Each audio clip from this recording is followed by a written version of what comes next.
This episode of Watch Out for Fireballs is brought to you by our patrons. If you go to patreon.com/Duckfeed.tv, you too can join them.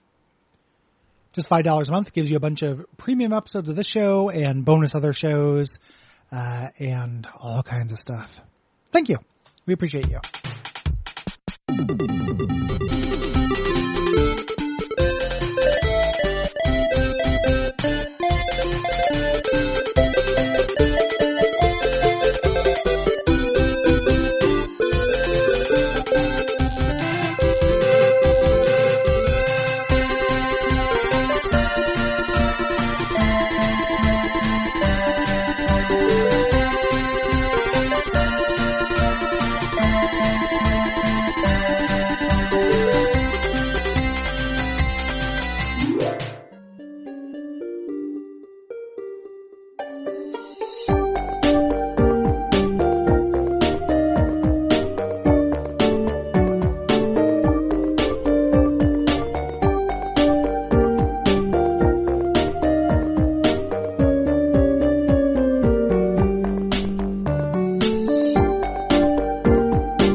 My name is Gary Butterfield. My name is Cole Ross.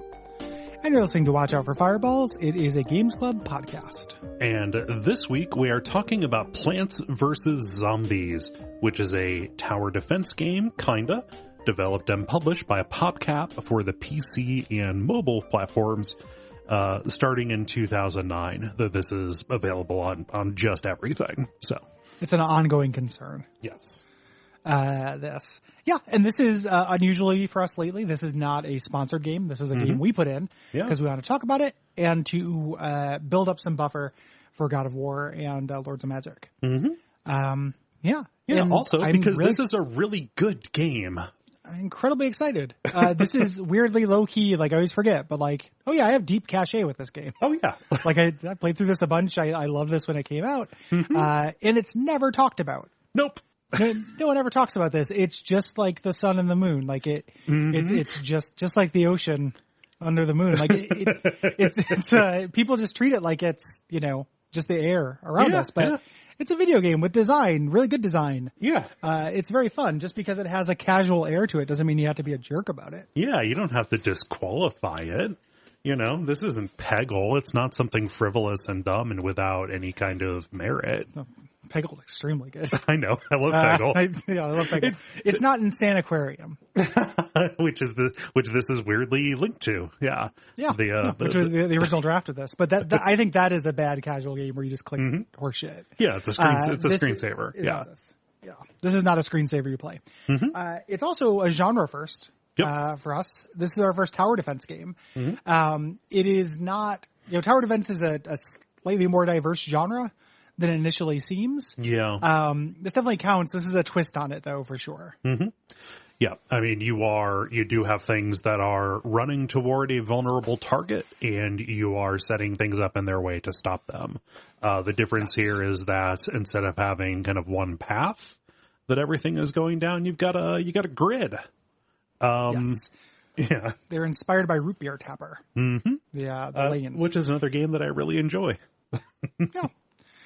And also, I will go out on the limb and say it. Like, as far as casual games go, tower defense is kind of my steez. And I would like to do another tower defense game at some point, a more traditional one. Do you have like a standout one that you really, really enjoy, or? I should. I've been searching for one. It's like I played through a bunch of them early on in my iOS career, and I played a lot of desktop tower defense. Yeah. Which was like a Congregate Flash game that I really loved. But a bunch of them end up ultimately getting, I don't know, like the iOS marketplace poisoned them at some point. Right. At some point the genre got gross and just became not pay to win, but that weird gray area. Right. That Plants vs. Zombies 2 is in. So I'd want to do some research, but I just like this genre a lot. The only one that I ever spent a lot of time with was Geodefense, I think. Yeah, Geodefense is good. Yeah, really hard. That's a fun game. Really hard. Yeah. rigor is a good thing in this genre, I think, when it's not tied to taking money from you. Yes.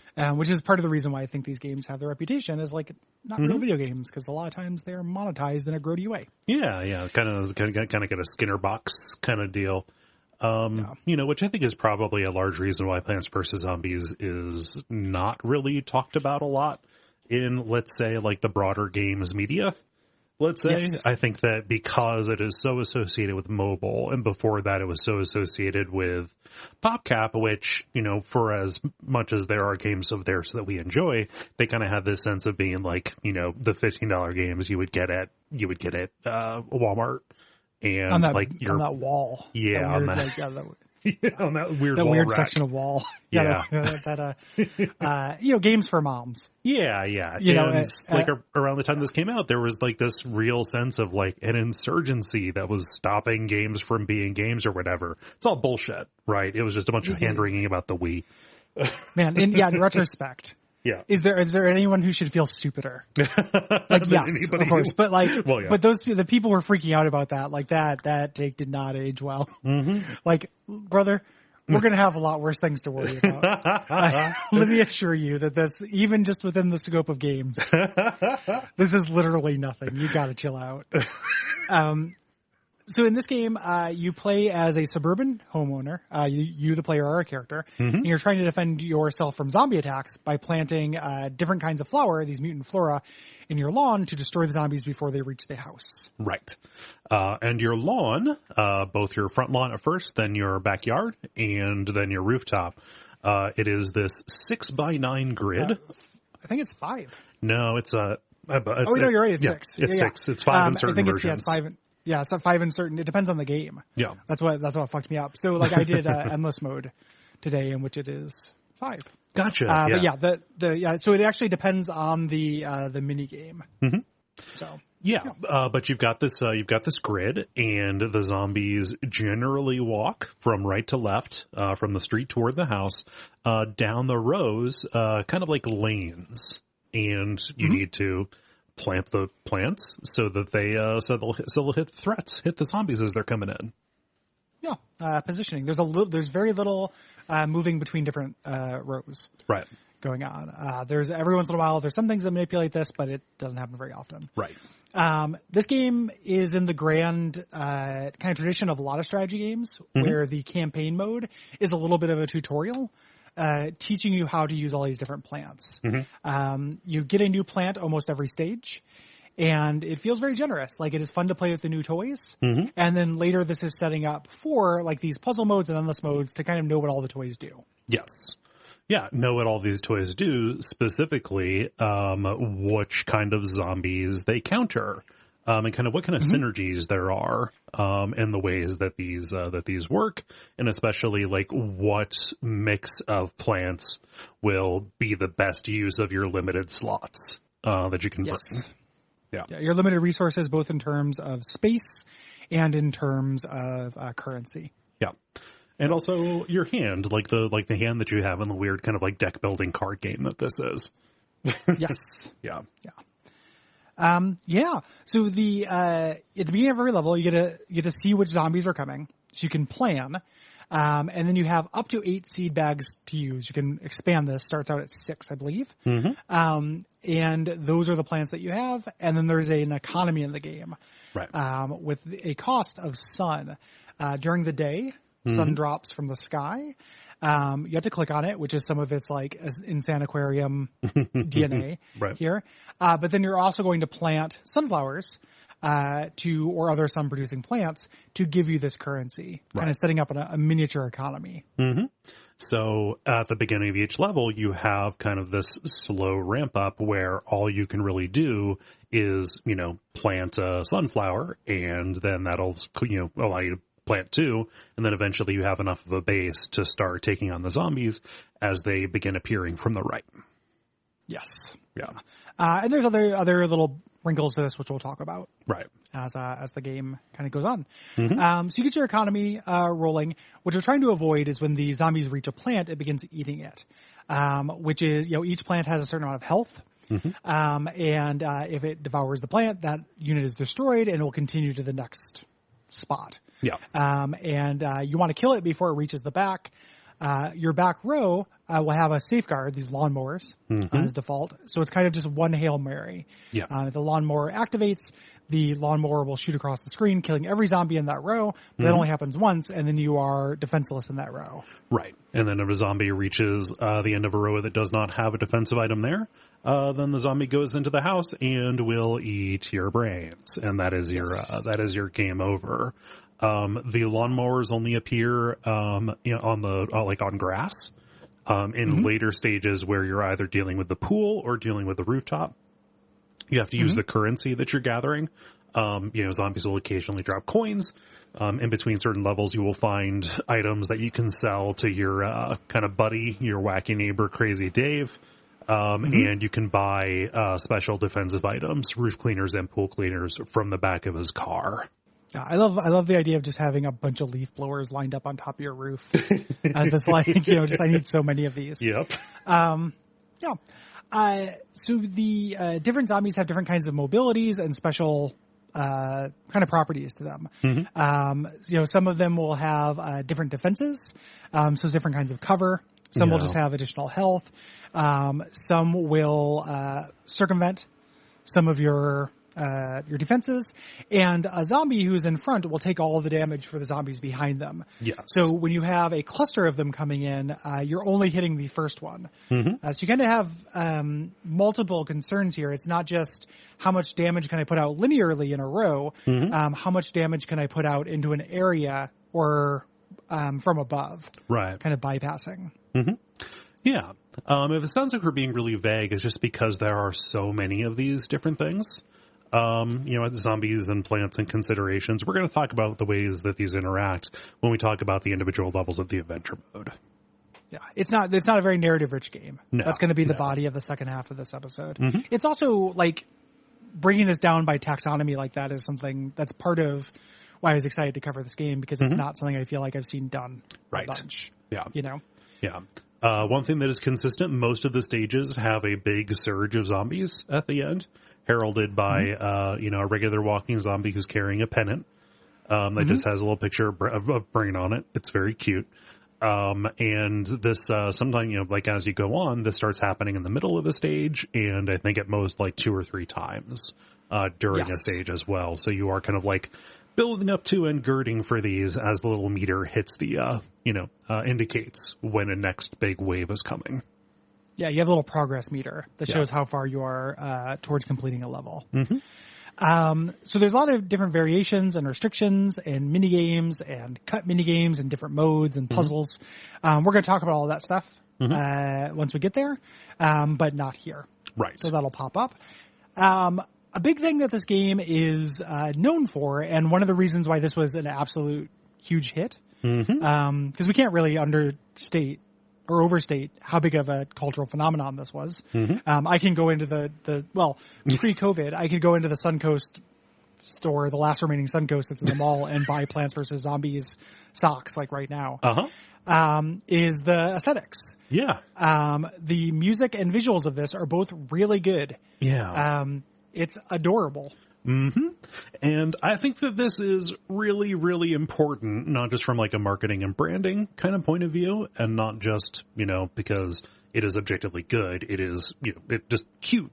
Very, very cute, but also because of the ways that they chose, the ways that they chose to draw these, the kind of goofy concepts that they have for the different plants and the different zombies. Everything is very clearly communicated to you. You can look at what a zombie looks like, how it is dressed, and what it's carrying, and you can probably guess what it's going to do before you even see it in action. And even when the screen is really full of your different plants and of a bunch of different zombies coming, everything is really discernible. I think this passes the Team Fortress 2 silhouette test really well. Oh yeah. Yeah, I know what all the plants are based on their silhouette. Easy. Yeah. It's also it's not just that marketing standpoint, but even above marketing, part of the innovation here and one of the stated goals of the designer was to give towers a personality. In tower defense games, you're looking at towers, and I don't know if you've ever been around a tower. They don't have a lot of personality though. There's no faces. They don't have a voice. They don't move. But they were just like, well, what has to stay in one place? So we have the tower, what's non-mobile, but could also be anthropomorphized, and you could have had a bunch of animals with broken legs, That'd be pretty sinister. I don't know that it'd be pretty hard to market that. Sad. Yeah. Like jellybone squirrel defense, like, just could have done that and it would have been sad. But going with plants, it's like, not only does everything signal exactly what it does, but there is so much care and personality from a cartooning sense. Even down to like little touches, like the one of my favorite things is the stoicism on your wall units, as it slowly breaks as they just kind of try to hold it together. The little tear at the end. Yeah. It's so good. Yeah. It's really, really strong. Yeah. My favorite detail is the cherry bomb. When you deploy it, like its face is all like angry, like, yeah, let's do this. But then right before it goes, there's a frame of it looking panicked, like, oh shit, oh shit, oh shit. What did I sign up for? It blows up.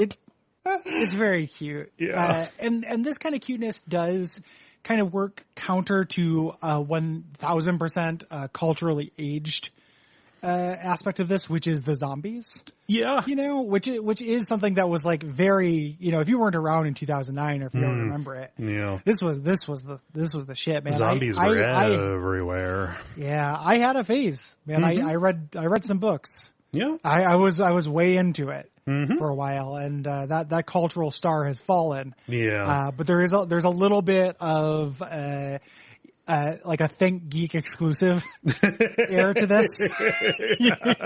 There are a few things like that where this is definitely aged. I think that Crazy Dave is a real problem for that regard. Not for like woke reasons. I just don't like it as a lol random kind of thing. No. The fact that one of the first things that you find is just a strip of bacon, and he's like, "Oh, bacon, I love it. I'll give you $1,000 for it or whatever." Like, oh yeah. I remember it's 2009. Real man cave. Bacon. Yeah. Cool. I found this out when I was doing research. Crazy Dave is based on a real dude who worked there. Okay. Who used to show up to who looks just like this guy and used to show up to parties with a pot on his head. Huh. So it's real weird. Like, he didn't do it after. That's a fun tribute to this dude they know. To this annoying employee. That's a fun tribute to my annoying coworker. I didn't expect that. Yeah, I was very surprised when I found that out. Yeah.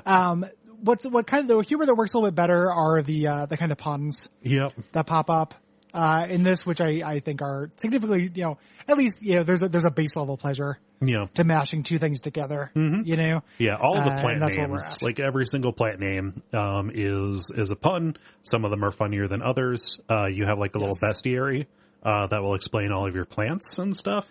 To him, sun is crass. Yes. Yeah. Talking about the sun true. Yeah. All of that is very, very, very cute because like a lot of them are like little interviews. Like, I thought that I was like everybody. I thought zombies weren't real, but here I'm just here learning everything a day at a time. Yeah. And it's a talking plant who's doing that. Yes. Yeah. I like the zombie designs are fun, they're good iconic designs.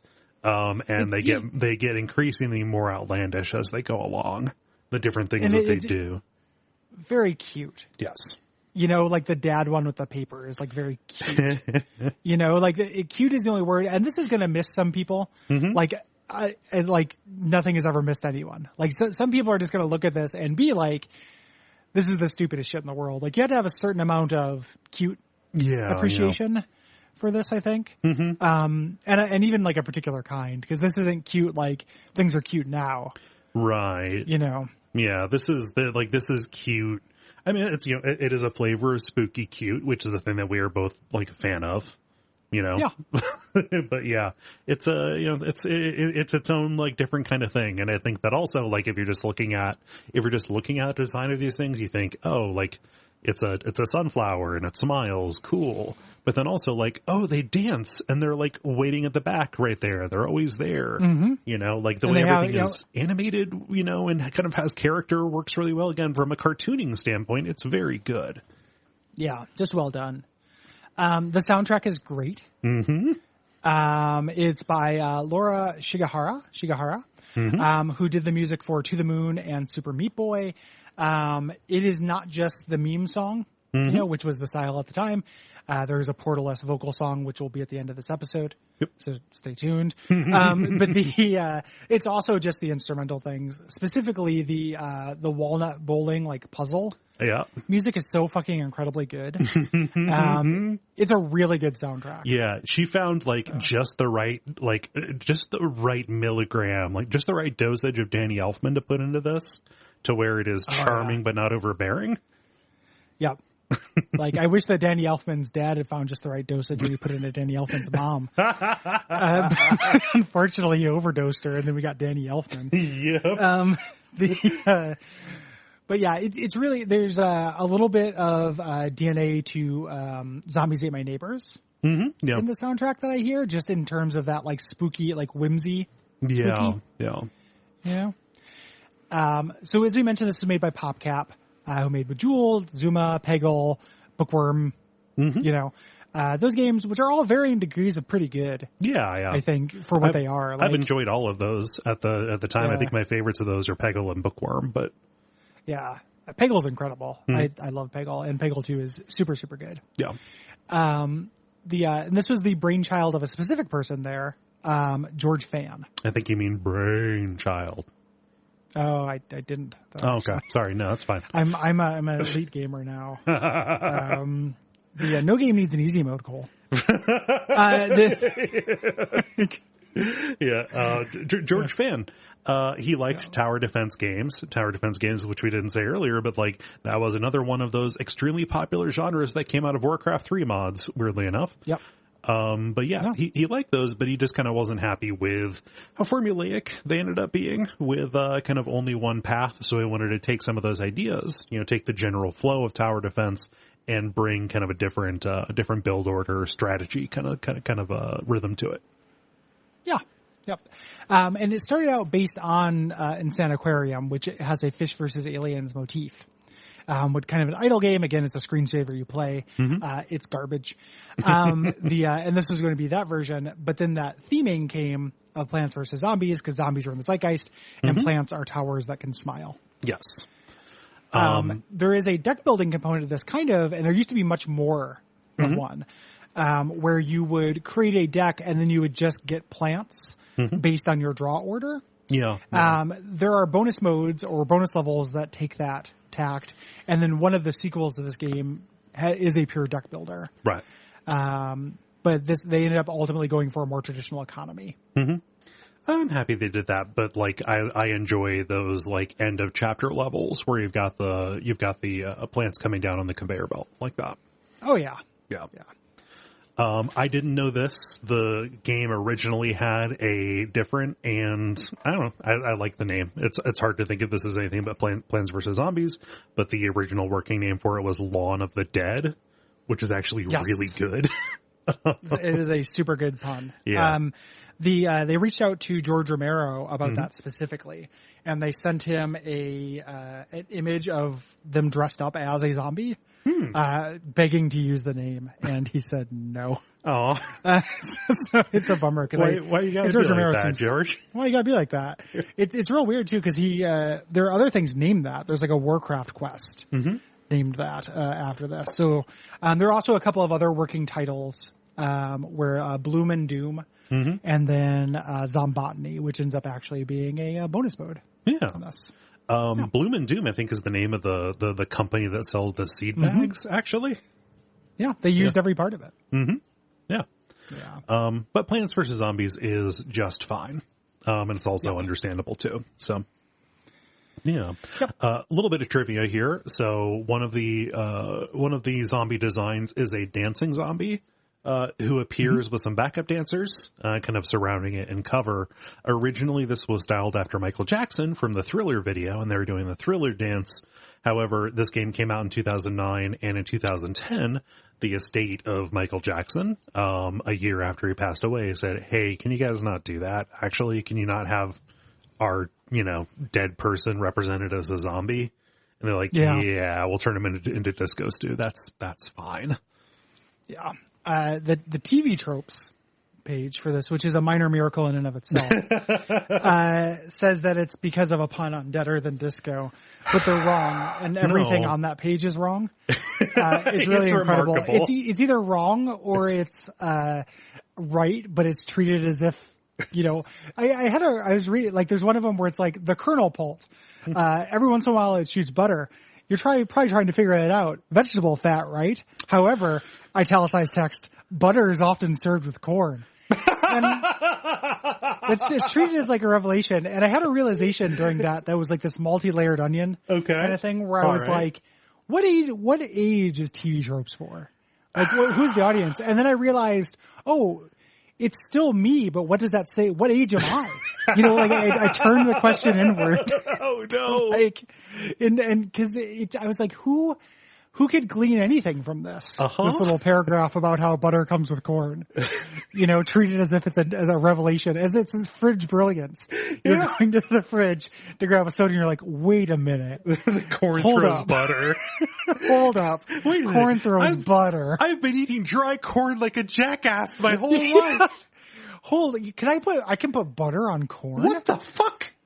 Yeah, to the fair. So it's just like, is this for like pre-literate people? Like, is this how people are meant to learn about the fact that butter goes with corn? Like, is this a unit in preschool? And then I realized, like, no, I'm reading it. Yeah. So it was a real emotional journey for me. Yeah. Just looking around in an empty room. Okay, this is for a jackass. One of us is a jackass. Oh shit, it's me. Yeah. Oh shit, it's me. Yeah, don't tell anyone how I live.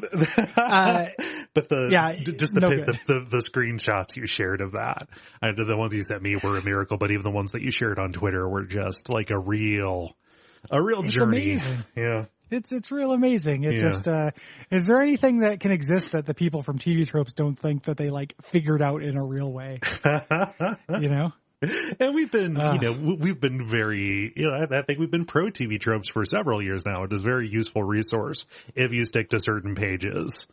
Yeah. It's like anything where it's done by people. Yeah. If the quality of those people is going to vary, so like I went through and was reading like, I'm going to read about all the vampire clans again. Yeah. From Vampire the Masquerade, because I've been in this Vampire the Masquerade moment. And that's like all the World of Darkness stuff is fun as hell. Oh yeah.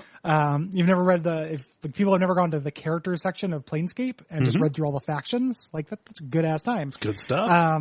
It's good stuff, but yeah, this was not good. So they were wrong about the Michael Jackson thing, and for reasons that Michael Jackson could be taken off of something, this has got to be in the top one, right? Don't show this beloved recently deceased person as a zombie, please. Yeah, as opposed to all the other reasons why Michael Jackson, became the subject of a popular documentary, right?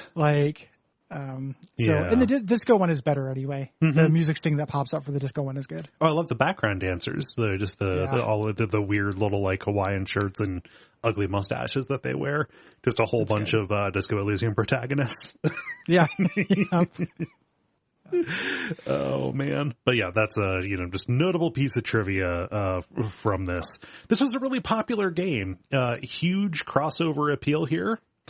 Sold like gangbusters. Like if you look at all of the platforms that it was brought to, it was basically brought to everything except for like smart fridges.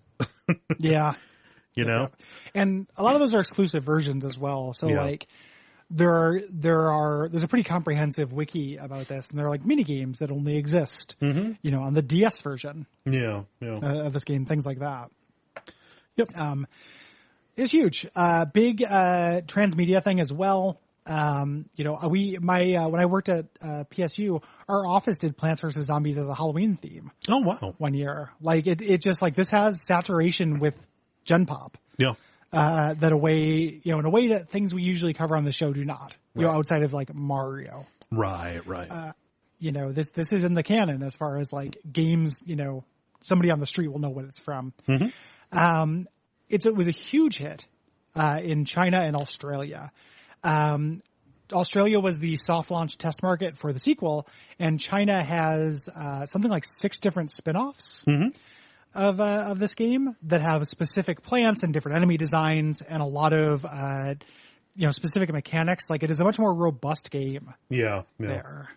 I was surprised about that because I know that like depictions of the undead in Chinese media and games often are subject to censorship for different reasons, and also in a way that is hard to discern, like what's going to get hit and what isn't. Maybe this is like just cute enough. It doesn't feature like skeletons or whatever. But like all of those, like a lot of those designs and stuff, as I was poking around and looking at that, like, oh, those look cool and charming. And like, I've not played too much of like the sequels. I got like halfway through Plants vs. Zombies 2. I've never touched any of the other stuff. I'd be curious if any of those like made their way back here or made their way elsewhere. They've not.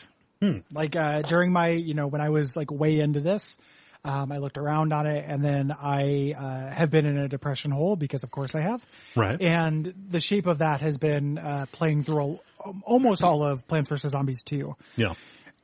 Which is a free-to-play mobile game that is, it's not pay to win, like pay to do better, but you can get all the stuff just playing it naturally. It's just harsh, and it wants you to spend money. Right. In a way that ramps up. So early on, but it's not, the weird thing about Plants vs. Zombies 2 is that like a lot of people think of it as just this like absolutely cynical cash grab, but it's, it reviewed about as well as the first one did. Yeah. And it is full of like imaginative shit. Yeah. Like you're going to different themed worlds, and like, it's like a time travel kind of thing going on.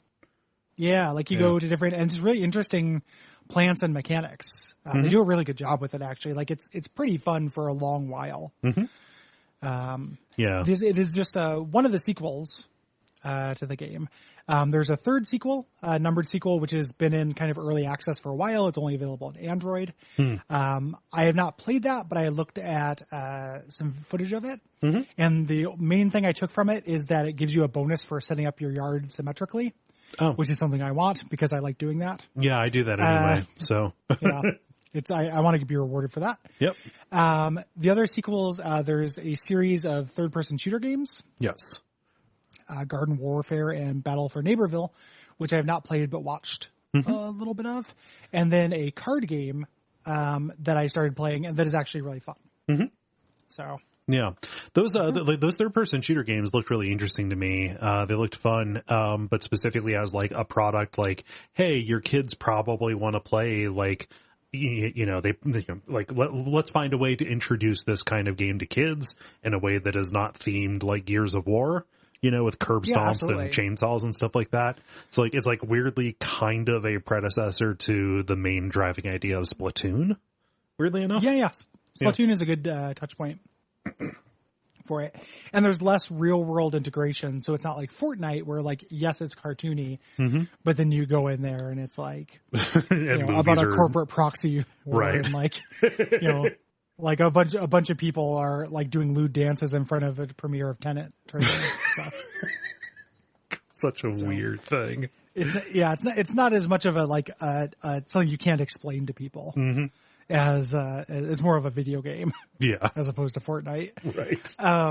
But yeah, I was interested in them. I was like looking at them, and I was like, man, like this looks kind of fun as like a class-based, shooter. It was good to me. So yeah, I am curious. Very pro this entire franchise. Yeah. Let's get into it. Let's do.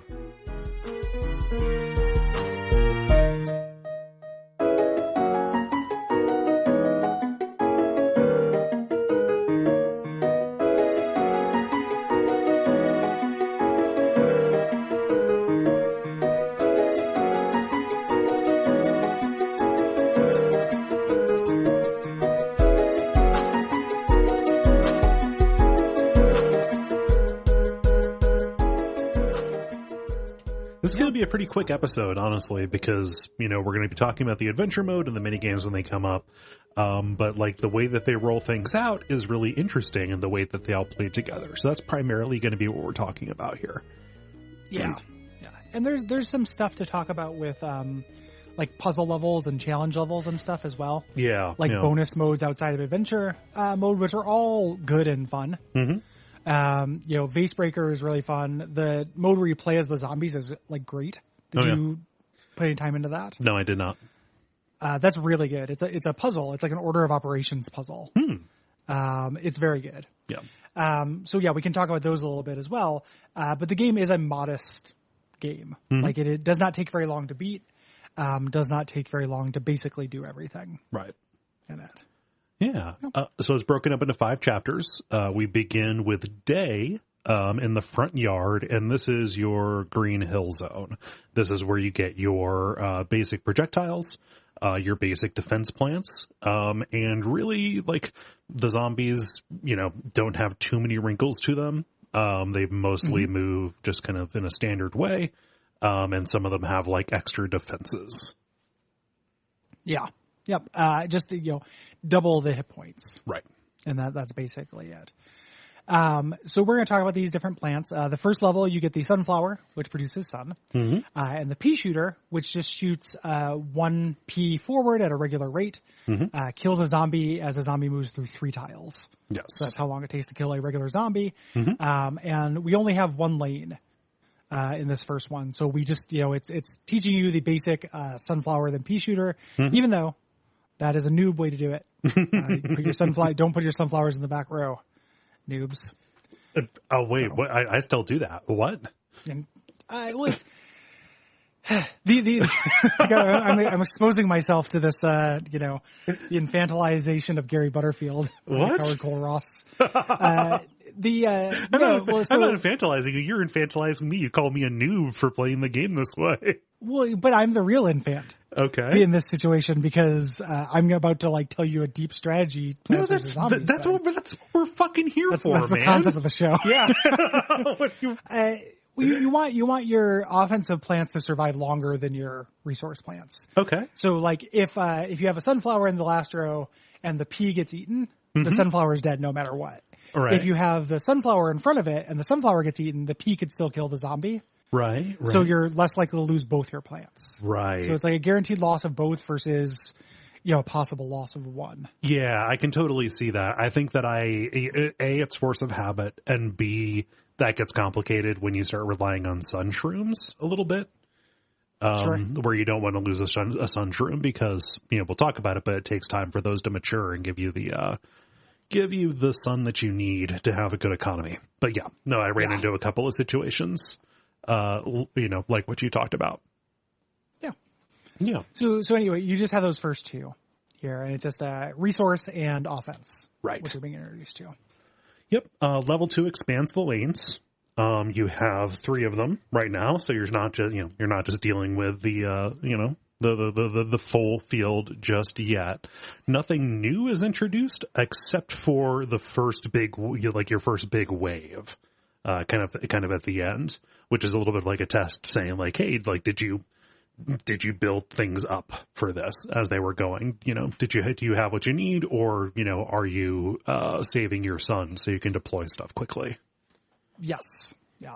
We didn't mention this before. Every seed packet you have does have a recharge. Yes. So you can't quite spam these things. Like, so you're working basically with 3 resources. It's cooldowns, space, and sun. Right. And kind of balancing those 3 things. The 3rd level introduces the cherry bomb, which is your first oh shit button. Thing. This destroys all zombies in a 3x3 grid. Yeah. But it's your first consumable. It does not last. You put it down and it explodes. Right. And to kind of match this, they give you conehead zombies as well. Right. Which don't consume mass quantities. No, they consume plants and branches just like the others. Yeah, they've got traffic cones on their head.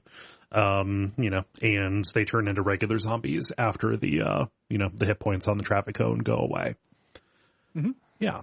The cherry bomb can become a real crutch If you lean on it, I think that it's kind of a trap to a certain extent. But it's expensive. Is the thing Yeah. about it. It costs $150. To put that in context, a sunflower is $50 and a pea shooter is $100. Yes.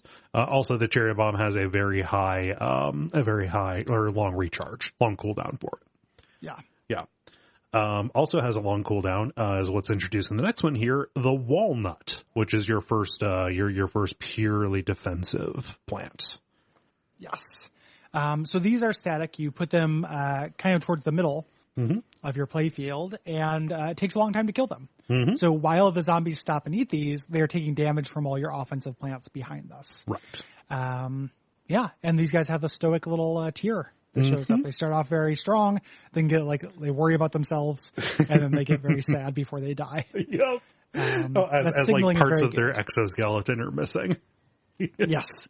I guess a walnut does have an exoskeleton. I've never really thought about that. Yeah. Much like a bee. The meat's inside, Gary. The carapace of this walnut. Yeah. These are really useful. They've got a long cooldown. So if you're trying to, build a broad base, build a wall, it's going to take a lot. Like you are going to see like big threats coming and want to put these out kind of as needed, to stop them. Yeah. And or put them out as soon as they're available to plant because you want to start that cooldown again as soon as possible. There's kind of two different strategies. Yeah. With them. Once you get through this level, you get the shovel, which is going to allow you to dig up plants in the lawn. So you can undo things. And you meet Crazy Dave, our random buddy. And he says we should dig up things so we can go walnut bowling, which is our first mini game. Yeah. This is not difficult, but it is very fun. Yeah. This is the first conveyor belt level. There are levels that, you start out planting and they're a little slow paced. And there are some where you just have a conveyor belt that just gives you things to plant. And this one only gives you walnuts that, bowl across the stage and hit, zombies. Yeah. They make, just regular, bowling pin noises when you hit. It's very good. And yeah, you're just, you're trying to, hit the groups and prioritize lanes based on what's most crowded. Yep. They bounce off of, enemies. They'll ricochet. Yes. So there's a little bit of strategy to it, but not a whole lot. Right. And you can't, as far as I could tell, you can't, guess which way they're going to go, whether they're going to veer up or down. No. Yeah. There's no prediction. Right. The game kind of starts in earnest around level 6. Yes. Where there's they introduce a meta and then also, the challenge is up a little bit, even though we should know, this is not a hard game. Right. So level 6, we get a new plant, the potato mine, which is a disposable plant that trades cost for time. It has an explosion to it, so it'll kill any zombie other than the boss ones in one hit. But it is, and it costs only 25 sun, which is very cheap. Yeah. But it takes, roughly a zombie walking across 3 tiles to arm itself. Right. To explode. Yeah. This kind of starts for me the meta of delaying, zombies until I get my economy going. Yes. Yeah. So to describe how you accomplish that, are you throwing out walnuts as they come in? I'm throwing out potato mines. Okay. So just doing sunflowers, and then the first zombie will step on a potato mine. By the time the second zombie comes around, your potato mine will be ready again. Yeah. To do that, so you're not putting off anything offensive until you have all 5 sunflowers down. Yeah, so you're deploying these 25 sun cost units as opposed to waiting for the 100 sun cost units, which would be the pea shooters. And we should say that for most of the game, the rollout of zombies is very slow within an individual level. Like you will have time, a little idle time at the start to do your build before one shows up, and then after you deal with that, another one will show up. And then maybe 2 will show up, et cetera, down the line. So there is a definite build up to it, which, again, will complement that, economy building phase for you. There's also in this, once they introduce the shop, they introduce the rake as well, which helps you with that. Yeah. There's an enemy zombie introduced in the stage as well. Yes. This is the pole vault zombie. So they're dressed like track stars. And they come running in with a vaulting pole. They move very, very quickly, the first plant that they get to, they will jump over using the pole. Then after that, they will proceed slowly. Yes. So this is a big deal that they can bypass your defenses. Mm-hmm. And this, includes just about anything. Right. So you have to kind of work around these guys. Level 7 introduces snow peas, which are 175 sun, much more expensive, but they slow zombies. Right. They ice them, which causes them to move slowly. Mm-hmm. This is also the first level with 2 surges, so you have to plan around that. Right. Snow peas are a good counter for the pole vault zombies, at least at the start. The trap with the pole vault zombies is to put a walnut in front of them. The cooldown on that is way too long. They will vault over and lose their speed to any plant that you put there. So I tend to just kind of like put something low cost. Yeah. Wherever it's going to be. Just to trick them into jumping over. Yeah. Level 8 introduces, the Chompers, which is an instant kill. It's like a Venus flytrap kind of plant. However, it is vulnerable while it is chewing on the zombies. Yes. So it takes time to eat them, but these pair really well with walnuts. They can reach past a walnut to eat. Yes. So it's basically unlimited instant deaths, and the instant death does not vary depending on the toughness of the zombie. They'll eat anything in one hit other than the big boss. Yeah, the Gargantuas. Or Gargantors or whatever. Yeah. Yeah. So these are cool. This is good. They're efficient. They're 150. Yeah. As long as you have something to defend them. I ended up using them for quite a while. Yes. So, yeah. And the bucket heads show up in here, which are much tougher than the cone heads. They're wearing a bucket on their head.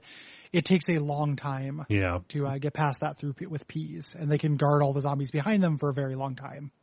They're real problems. These are emergencies when they show up. Yes. Yeah. And at this point, at this point, before you have things like the magnet shrooms or, like the repeaters or whatever it is, like this is a place, even if it's not no shit time, if I see one of these coming, I will use a cherry bomb to get it out of the way. Yeah. If you've got that, or set up a potato mine, with enough time for it, if possible. Yes. Cover that bad boy with mashed potatoes. Yes. Spadoom. Level 9 is kind of our final, real level of the thing. Each world kind of ends with a level that is a final exam, and then kind of a fun level. Yeah. With the seed packet or the conveyor belt, which those are all universally really easy. Just plant everything as soon as it shows up and you're basically fine. Yeah. But they're kind of like empowering breathers. It's like every level ends with a gravity gun level almost. Yeah. Yeah. But level 9 is the final exam where you have to build up your economy, and they're going to throw everything that they have at you. Yep. And they give you the repeater, which costs twice as much as a pea shooter, but shoots twice as many peas. Something that does not help you with your cost, but does help you with your space. Yes.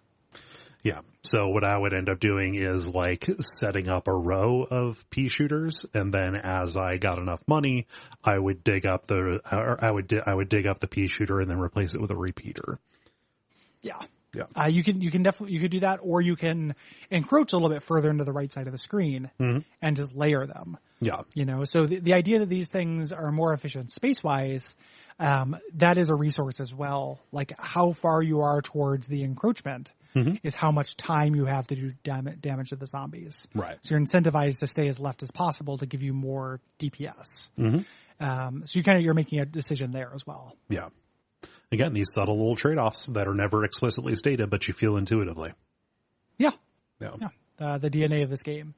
Afterwards, we get a little story content. You get a handwritten note that is written like in kindergarten script from the zombies saying they're going to attack. Right. And this gives us our final level here of this world. Yeah. And like we said, not a real challenge. There's only one, maybe two of these that end up being a bit of an issue because of the complication that they bring you, but they give you more than enough of what you need to fill the entire screen with projectiles and stop the zombies before they even make it to two columns in. Yeah. Yeah. These are satisfying. That is the idea, I think. Yeah. Behind them is to be fun. This takes us into our next world at nighttime, which introduces some kind of major changes. here. Mm-hmm. Yeah. Primarily, it's nighttime.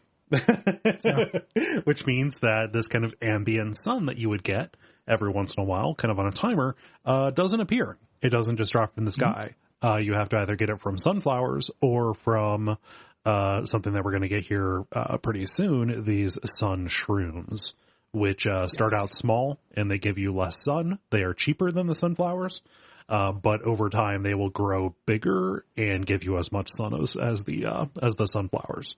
So you're trading off cost for like a lower cost, but for a lower initial return.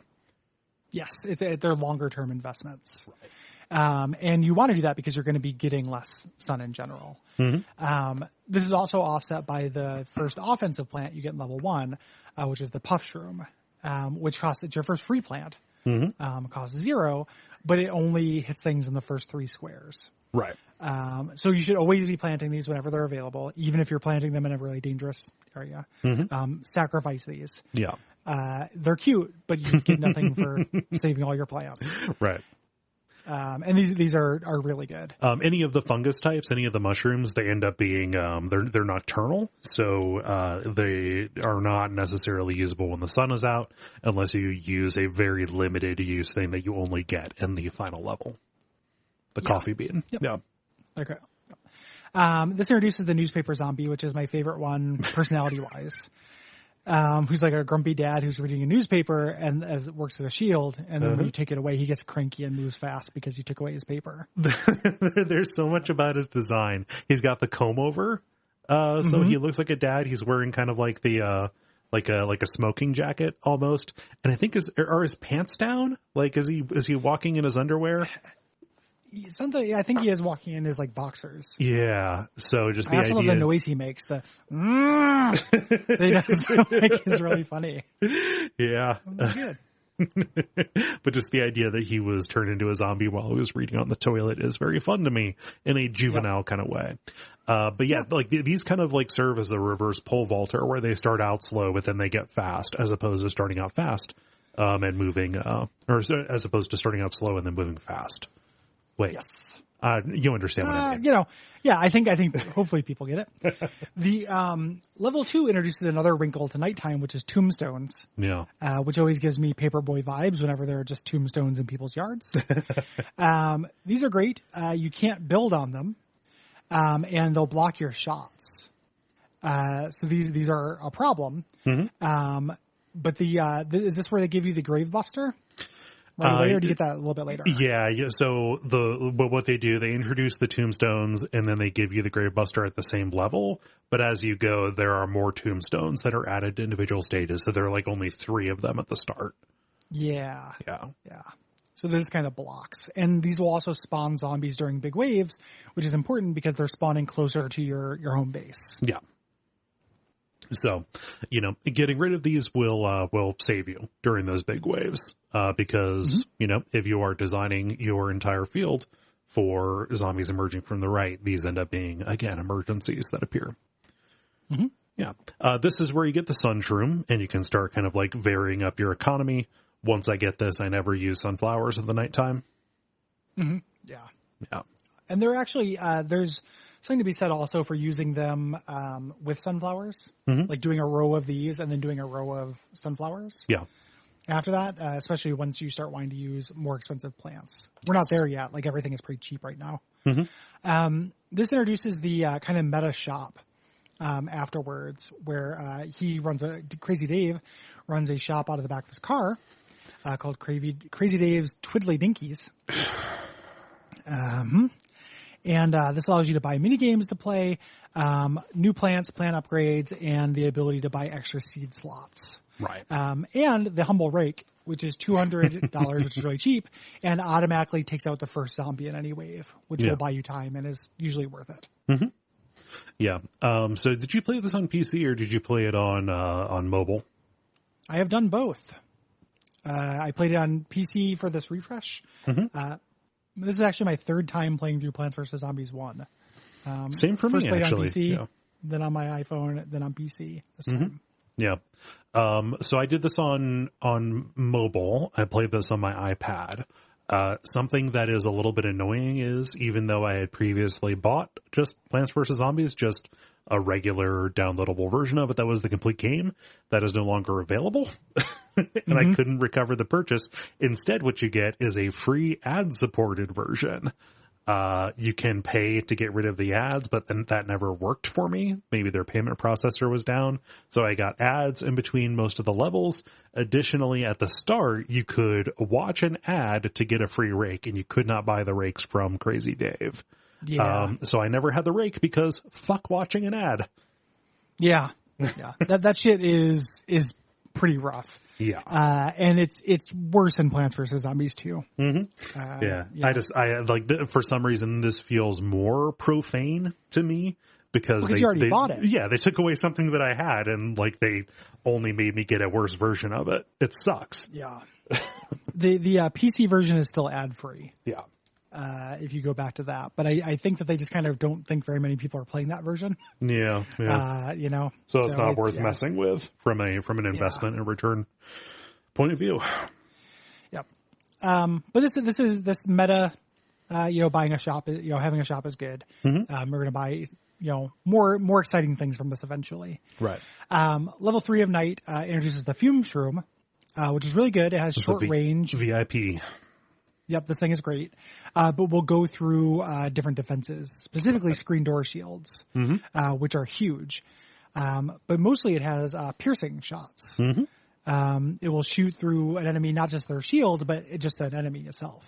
Yeah. So if you have, something we described earlier, either a conehead or a buckethead zombie with a whole bunch, kind of gathered up or bunched up behind it, putting out a fume shroom will damage all of them at the same time. Which is a huge multiplier effect for you. Yep. Really, really good plant. Yeah.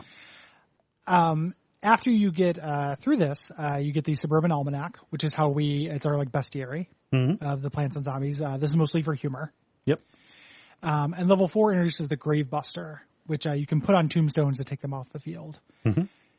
And is really scary looking in this. Eventually they made this kind of cuter in the sequel, but this version's real spooky, and I don't know what it's supposed to be. Neither do I. It looks like tree bark or something like that. Like it looks like evil? Like an evil bark, an evil hollow log or whatever that munches on the tombstone from the top down. Like later on they made it into ivy, which makes sense because ivy will grow up over tombstones and etc. Here though it is weirdly unsettling. Yeah, it's real pissed. Very angry. Yeah, but this is useful. Yes. Yeah. You want to get those tombstones off of the board. Level 5, to kind of teach you how to use the Gravebuster, there's a little mini game here, Wacky Zombie. Yeah. Where you use the Gravebusters that are sent down on the conveyor belt to get rid of these tombstones that are spawning these zombies.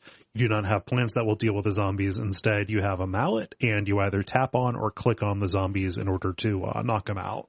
So you're just tapping or clicking very quickly. No real skill involved here. But again, this is them using every part of their interface. Why not have this little mini game here? Yeah, little hungry hippos. Yeah. It teaches you about the usefulness of the Gravebusters. Level 6 introduces a really interesting plant, the Hypno Shroom, which is, one of your disposable plants, basically. Yeah. But it's cheaper priced, and it hypnotizes a zombie to make it turn around and damage zombies along the way. Right. And they tend to pair the plant with the counter. Or the zombie at the counter. So the football zombie shows up here, who is really tough and fast. And if you manage to hypnotize him, he'll take out his entire lane.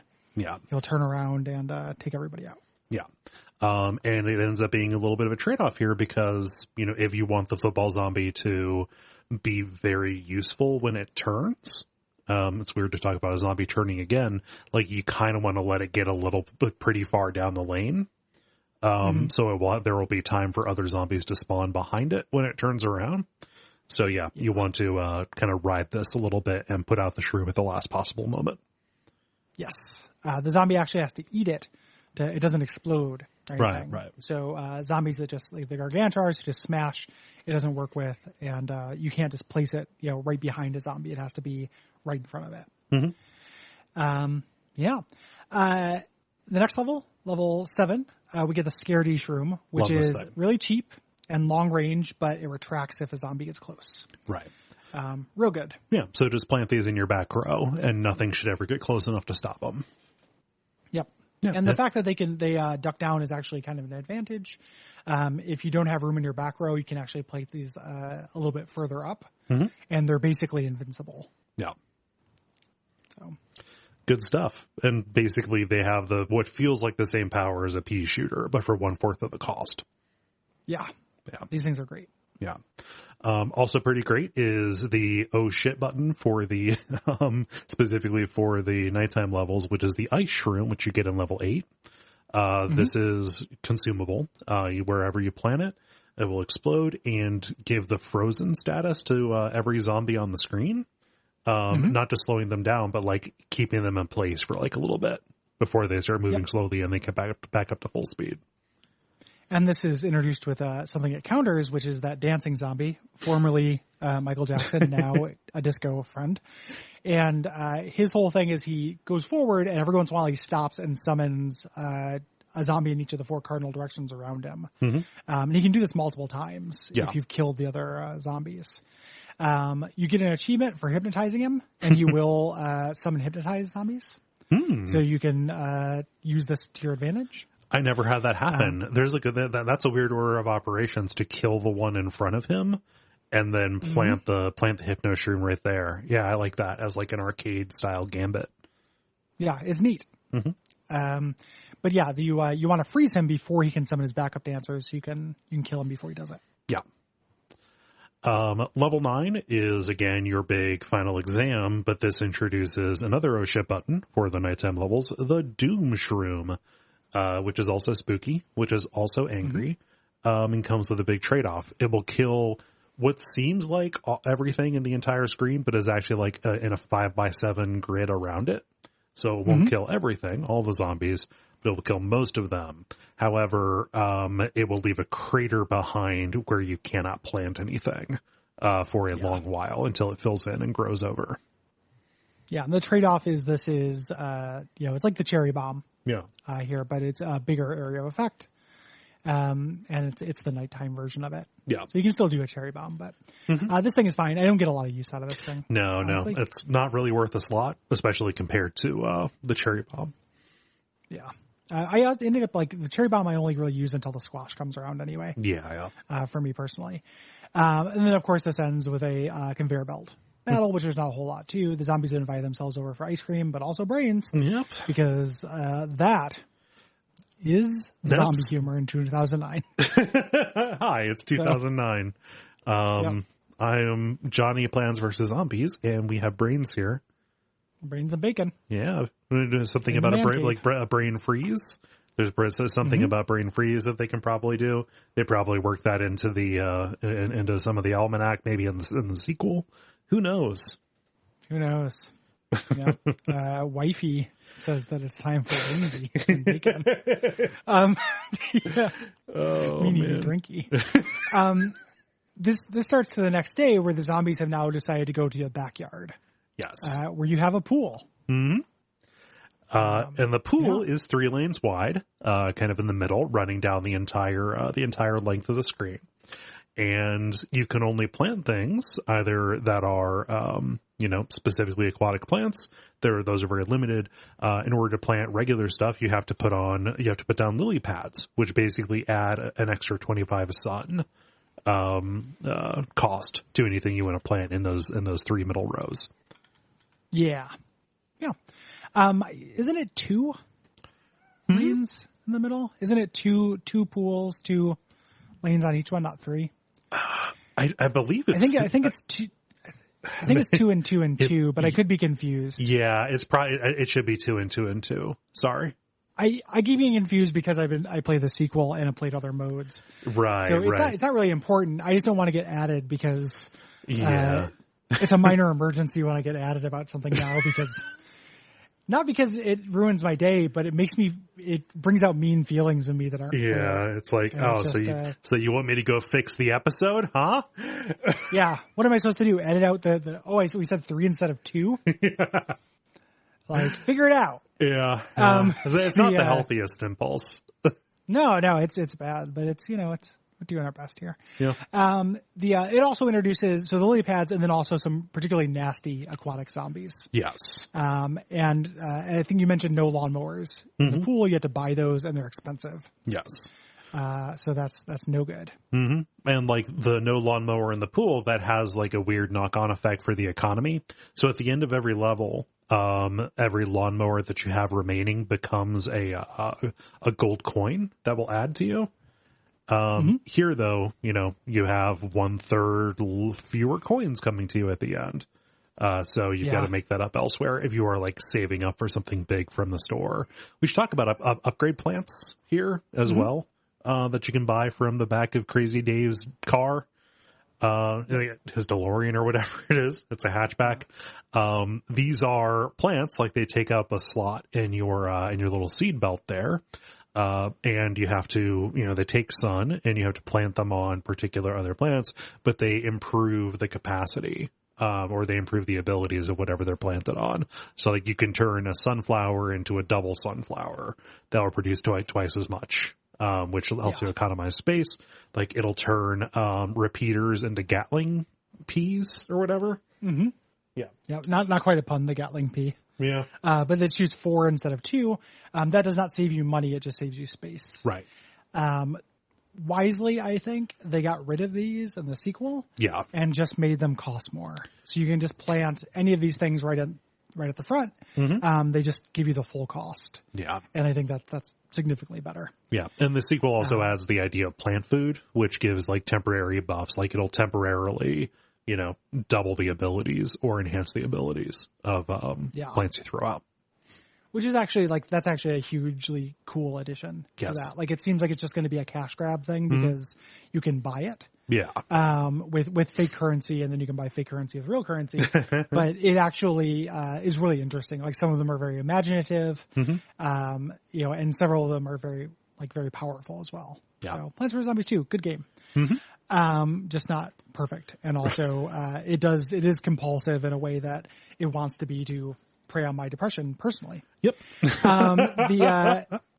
So the first level has the lily pads and just regular zombies in inflatable duck things like that one U.S. Acre. Like little inner tube kind of things. Inner tubes, yeah. 2 introduces a plant I really like, the squash, which is, as far as instant kill plants, I think is underpriced. It's only $50, and it will kill a zombie next to it. But if that zombie, it'll kill everything in one space. Yes. So zombies can overlap. And it'll go behind it as well. So if a zombie has gotten past an area, you can put this to the right of it and it will kill that zombie as well. Yeah. I like this because its cooldown is briefer than it should be. I have to imagine that this is something that they nerfed or introduced much later in the sequels. He shows up, but the sequels are just generally like a lot harder. Yeah. The sequel is just a much harder game. So it doesn't help you quite as much. Like the sequel, your offense is actually much more generous in the sequel. So, for example, there are more zero cost plants, and you don't have the nighttime restriction for mushrooms. Right. So, there's no reason not to have the little miniature zero cost mushrooms every level because they're free. But the enemies are much more devious. Yeah. So. This level, in addition to this very grumpy squash, introduces the snorkel zombies. These things are insidious. So what they do is they swim underwater, and your regular projectiles cannot hit them. They only surface when they hit a plant that they're going to try to eat. So this is a use for putting out lily pads with walnuts kind of out toward the beginning in order to stop these before they get in and get to your back row. Yep. Which I keep wanting to call the back wall, but that's a different thing. Yeah, it's very different. There's also the three-peater, which shows up here, which is one plant that covers 3 different lanes. Very expensive, but very space efficient. Yeah. And they'll overlap with them. So these are neat if you can afford them. And this is around when really expensive plants show up and you might want to start doubling your sun economy. I think it's no coincidence that this is a 2x2x2. So putting 4 sunflowers in the top section of grass and 4 sunflowers in the bottom section, and leaving the water sunflowerless is kind of showing you the advantages of getting more than your standard 5 sunflowers. I think. Yeah. Just I don't know. It's just a compulsion, or maybe it's ritual, but I'm always rocking a full 2 rows or a full 2 columns of sunflowers at the back. Yeah, it's great. It is really good to do it. I think that the game earlier suggests just doing 1 column. Yeah. And then by making the water and having that lily pad tax, I think they kind of discourage it. Yeah. Level 3 introduces the Kegel or the Tangle kelp. the Kegel hat. The Kegel. The Kegel temp, who we fired immediately once they started making conversation in the break room. Which is like a mine. It acts like the squash or the potato mine. Instantly kills 1 zombie.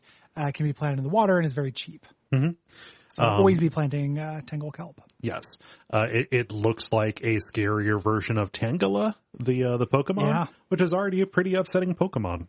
So yeah, angry Tangela. Level 4 doesn't really introduce anything, except I noticed it is very clear that they are starting the zombies much sooner in this.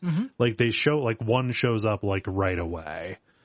So you really only have a chance to plant maybe 1, maybe 2 sunshrooms here before things are up and running, which puts you at a real disadvantage, actually. Yeah. Throughout the entire thing, because that early time is important.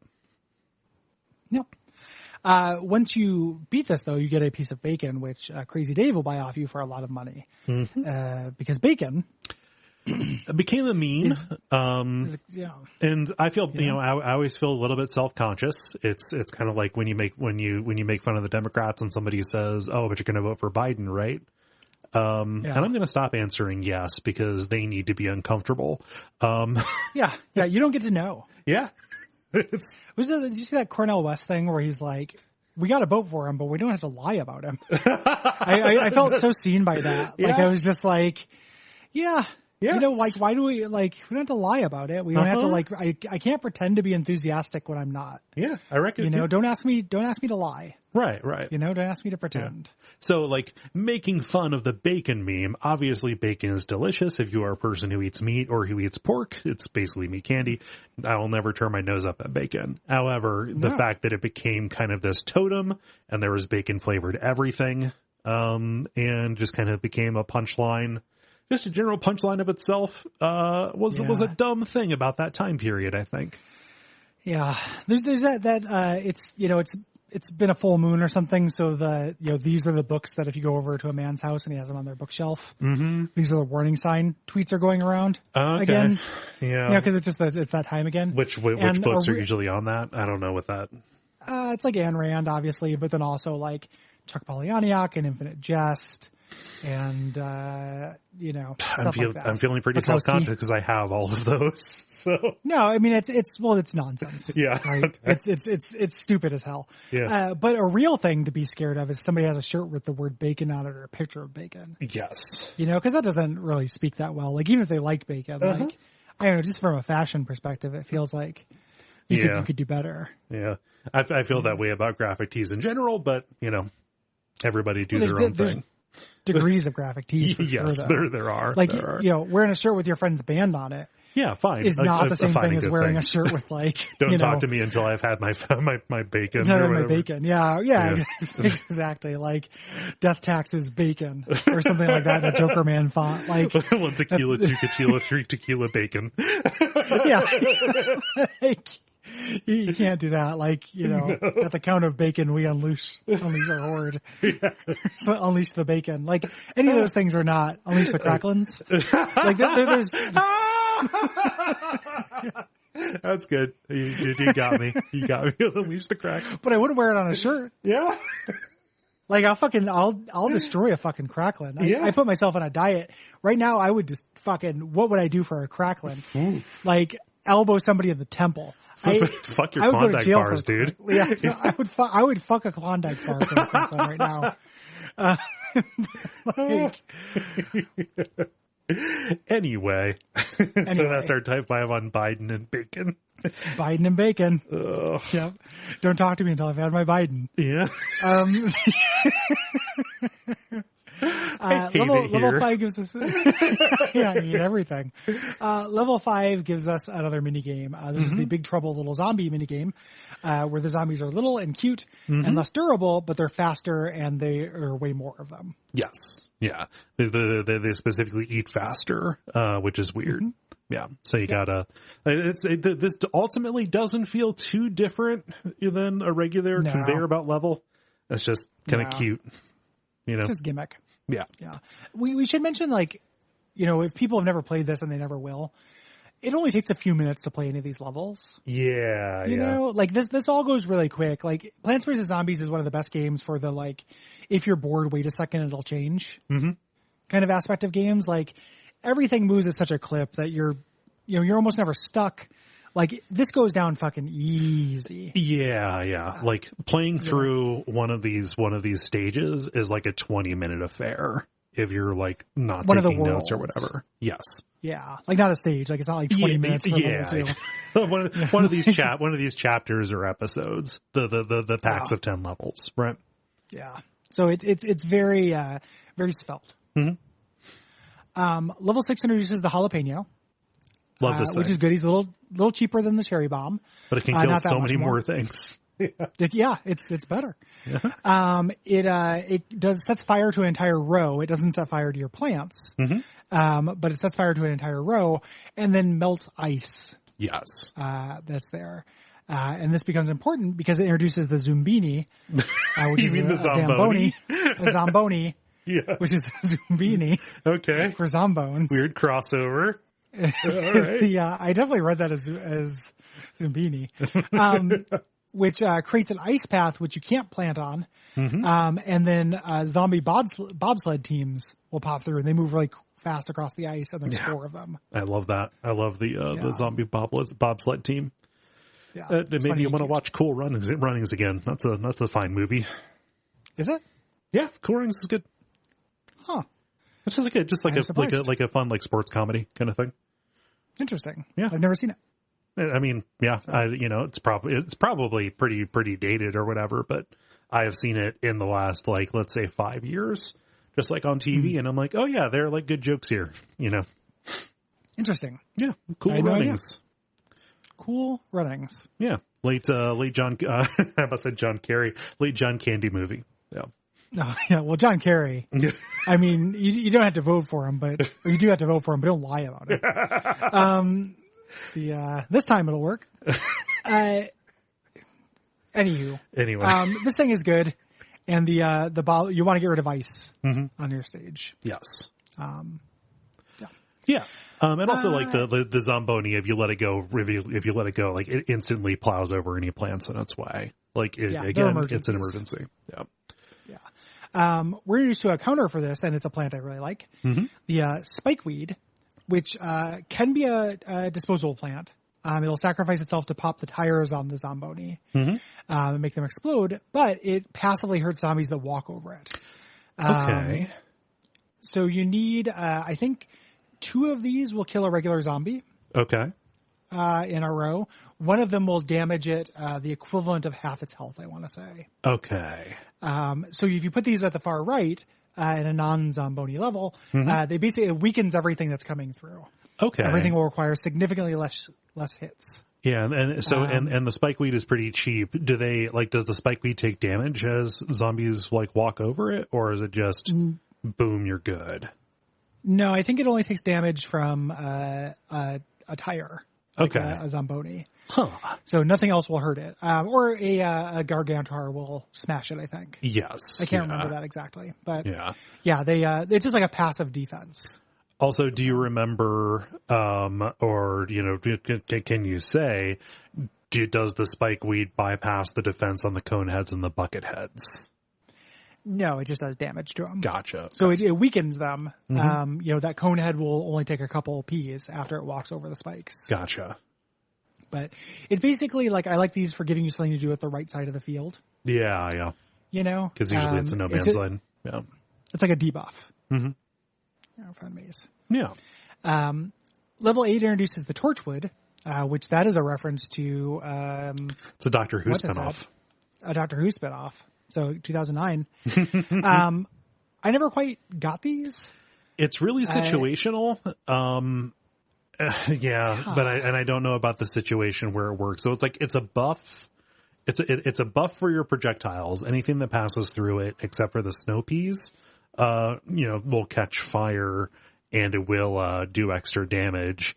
However, I didn't see a lot of like benefit in taking up space either on the board or in my my seed packet slots. Yeah. Yeah. So like I did this once, but like I don't know if I'm going to be spending that much sun on something. Like a repeater will probably do what I need it to do. A repeater will do exactly the same. Yeah. Like this doubles damage. Mm-hmm. So this doesn't become efficient until you have at least 2 plants behind it. Yeah. Like if you put 2 pea shooters instead of 1 repeater behind it, you've saved like 25 sun or something. Yeah. But even then you haven't really saved it. It's because you're buying the Torchwood. Like these are real weird. It also, if you end up freezing anything, if you're using the ice shroom or you're using the snow pea, this will thaw them. Yeah. By this, like I've never really liked this plant. No, and there's also not like an ice elemental enemy that this is a strict counter to, right? Yeah. Like they fuck around with that kind of mechanic in the sequel. Yeah. But in this one, not so much. No. So it ends up being something that I will try out because I forget that it's really limited and then just it is immediately backbenched. Yeah. Not really worth that. Nope. It's weird because they always introduced a new plant with the zombie that it works against. This is really not the case here with the dolphin rider, who is riding a dolphin who is also a zombie. That's what the almanac says. And this is like an aquatic version of the pole vaulter, except it feels much more durable to me. Yeah. Well, and it's only showing up in water where your defenses are limited. Right. At this point. So these things are tough. Mm-hmm. Level 9 gives you the tall nut, which is a tall walnut. It is more durable, and pole vaulters can't pole vault over it. Right. So these are really great. They're much more expensive, but they're really good. Yeah. And this is just your final exam level. Like everything is being thrown at you. Yeah. And the conveyor belt here is especially empowering because it feels much more chaotic. However, they give you so many 3-peaters. And again, because this is a spread shot and because they can overlap, you end up with just a complete tsunami, a complete tidal wave of projectiles headed downfield. Yes. Super fun. So we're introduced to fog the next night. And this is the backyard at night. Right. So the pool is producing fog, and there's also fog to the right. So there's kind of a fog of war where you can't see the zombies. Yeah. This messes up your early game quite a bit, because you will hear the zombie, moaning. You'll hear the little theremin sound as it appears, but you will not know which lane it is in until it gets kind of near the ends, when the fog becomes just a little bit more transparent. And something that they do to kind of vary the difficulty of this, they change the amount of fog that is on screen, like how many columns at the far right are covered by it. Yeah. Yep. This is a thing where if you're not doing the shitty freemium version of the rake is really useful for this because it's automatically in the first row that a zombie will show up in. Right. Level 1, you get the sea shroom, which is like a puff shroom. It's free, but can only be planted in water. Mm-hmm. And introduces Jack-in-the-Box zombies, which walk up using a Jack-in-the-Box as a shield as they crank it, and then they explode when they reach a plant. Yeah, destroying it without a delay. Yeah, they destroy like a 3x3 area around them too, right? Yeah. So they can kill zombies. I think they can in the sequel at the very least. Yeah. But they're still a big problem because losing a plant is a huge deal. You don't get those resources back. Yes. So. Yeah. Level 2 introduces a counter for the fog. One of 2 you're going to get. You have these planterns, which you can put out. They will clear fog around it, I believe, in a 5x5 grid. You're going to want to put like 2 of these down at the far end, one on the top and one on the bottom. at the very least.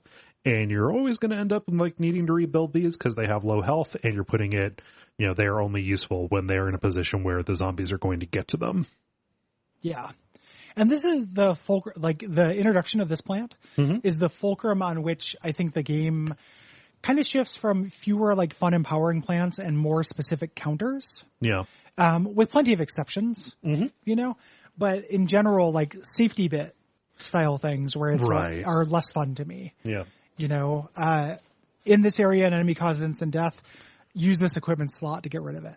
Yes. In this area, there are enemies that do this. Use this to get rid of it. Like that's a little less fun to me. Yeah.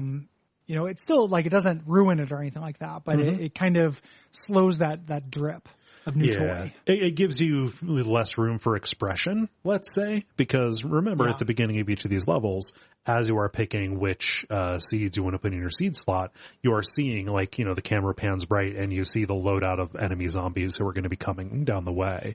And so like you realize, okay, we have pole vaulters. I need tall nuts instead of walnuts or in addition to walnuts. Et cetera, and on down the line. So, like, there are more obligatory things that you have to put in, which leaves you fewer slots for, like, any particular strategy you might have, Yeah. come to regard as being really fun. Yeah. And this one is one of the better ones because you don't have to do plant turns. No. You can free ball it and just kind of do a really strong offense that will take out anything that'll pop out. Yeah. But they get a little bit more prescriptive, specifically on the roof. Yes. So, level 3 introduces the cactus, which is slightly more expensive than a pea shooter and does the same damage. But if a zombie comes in with a balloon, which will go over your defenses, it will pop it and put it on the ground. Yep. It'll like grow up taller and you'll hear like a slide whistle sound effect, which is fun. Yes. Yeah. But these are good. I like, after these come out, just, you just end up replacing your pea shooters with these. They made these are really interesting in the sequel. They changed them pretty completely where they do piercing shots, and then when an enemy gets close, they turn into spike weeds. Like they duck underground, so they can't be killed, but they'll damage enemies that walk on top of them. Oh, that's cool. Yeah, like there's a lot of really interesting plants in the sequel. Like they did, it's not the absolutely shameless cash grab that it. Yeah, I was going to say it's a shame that it's totally not worth playing. Yeah, I mean, if they just put out like a $20 version that just had everything, it'd be so good. Yeah. It's just like, I really wish they would do that, but. But you can't make money by charging somebody for a product. Yeah, that's not how you make money. Fucking EA. So these are good. Level 4 introduces the blower, which is a clover that acts like a fan. And this, clears the fog temporarily, but instantly kills any enemy that's flying. Yes. So yeah, and when it blows the fog away, it stays out for, a few beats, which is good. By the time you get your economy humming, in the back half of this little chapter here, like you always have enough sun to throw one of these out to keep the field cleared. Yeah. Yep. Level 5 introduces what I think is my favorite of the mini games here. The vase breaker. You got to play the other mini games, man. Yeah. There's a bunch of vase breaker levels this is like a mini game in the mini game menu as well. Okay. But this gets really cool and interesting as you go. So talk to me about it. You'll dig it. It's there are vases on the right, and you break them and they have kind of random things in it. It's either a seed to plant or a zombie, and you have to kind of time and meter your revealing of these things. Like you can't spam it. You reveal them slowly to plan around the zombies that are revealed and the plants that you get. Yeah. We should lay out specifically why it's bad to spam it, because if you break a bunch of vases and it is more zombies than plants, you do not have anything that you can put out to stop them, and it is much more trouble to stop a bunch of zombies with nothing. Yeah. Or they'll just get overwhelmed. Like you have one pea shooter versus like 3 zombies, which will not win. So you take these slow. This is more robust in the puzzle mode, and it gets trickier. They start doing things like you reveal planterns that will show what's inside vases so you can strategize. Oh, cool. And stuff. Like, it's neat. Yeah. It's good. But when you said it was your favorite of them, it's actually like the ones that are in the minigame thing, it's my least favorite of them, but it's still really fun. Yeah. The other 2 are better. Okay. Yeah. I'm not trying to brag or anything. I just want you to play them. No. I just for me, Plants vs Zombies is the adventure mode, and that's it. So, well, you got to change. You got to switch over, and they're real fun. I know you'd like them. I'm sure I would. I like this game quite a bit, Gary. But I'm not going to do it. Okay. I think I would like them, but I'll pass. No. I'll keep it installed on my iPad for a little bit, and I'll poke around at them. It's fine. Yeah. They take like 2 seconds. Yeah. Like it'll be over in like an evening. Okay. Cool. Get real sad. And then when you need something really undemanding. Okay. Dive into these. Yeah. All right. Do I have to make you real sad? Don't make you real sad. Do you have to go in the sad sack? I can play the song. I can play Desperado. I can play the song. Don't make me put you in the sad sack. Oh, not the sad sack. Oh. So anywho, the next level 6 introduces kind of a counter plant, which I don't love, which is the split pea, which shoots 1 pea forward but 2 peas back. Mm-hmm. It's only a little bit more expensive than regular pea shooters, which is a blessing. Yeah. And this is to counter minor zombies, which dig past all your defenses and then head towards from the left to the right. Right. So eating all your shit. Yeah. So they'll pop up where you have your support stuff, and you want to have something that will shoot backwards in order to take these out. I don't like this. I don't like this at all, really. No, this is annoying. Yeah. You don't have to use split peas for this. You can leave your back row open, and you can put like cherry bombs and shit there, but eventually there'll just be too many of these things. Yeah. To really get around it. The squash ultimately ends up being the way to deal with these, I think. But the problem is, you have to dig up something to plant the squash in a place where it'll take out the guy. Yeah. Or leave your back row open the whole time, which is real estate that's valuable. Yes. A better version of this kind of counter is the Starfruit, which is introduced in level 7. This is real weird. It shoots in 5 directions at once, but they're real weird. Yeah, it doesn't shoot forward at all. Yeah. So it shoots backwards, up and down, and then 2 forward diagonal directions. Yeah. So if you put like a full column of these, it'll actually, do a sufficient spamming kind of effect. But like if you got it at the top or the bottom, a lot of those shots are going to be wasted. Mm-hmm. Yeah. These are real good. Mm-hmm. And I like them more than I like the split pea. They cost the same. Yeah. I believe. And they shoot backwards as well. They just also help more forwards. Yeah. So. Level 8 introduces one of my favorite things here, which is the pumpkin. Yeah, this thing's great. Yeah, it's a jack-o'-lantern that you can place around an existing plant to fortify it, basically getting rid of the need to ever use the walnut again. Yeah. Yep. It basically adds a walnut's worth of strength to anything. Mm-hmm. And if you put it on a walnut or on a tall nut, you have an incredibly durable kind of guardian here. And it specifically counters the pogo zombie, which is like the pole vault zombie, but it keeps jumping. Mm-hmm. A tall nut will stop it, but if it stops in a pumpkin, it will also fall off its... It'll lose its pogo stick. Mm-hmm. Yeah. Another way to make it lose its pogo stick is what happens, or it's what you get in level 9, the magnet shroom, which will yank any metallic objects away from zombies who are within a vicinity of it. I found that these were very fragile.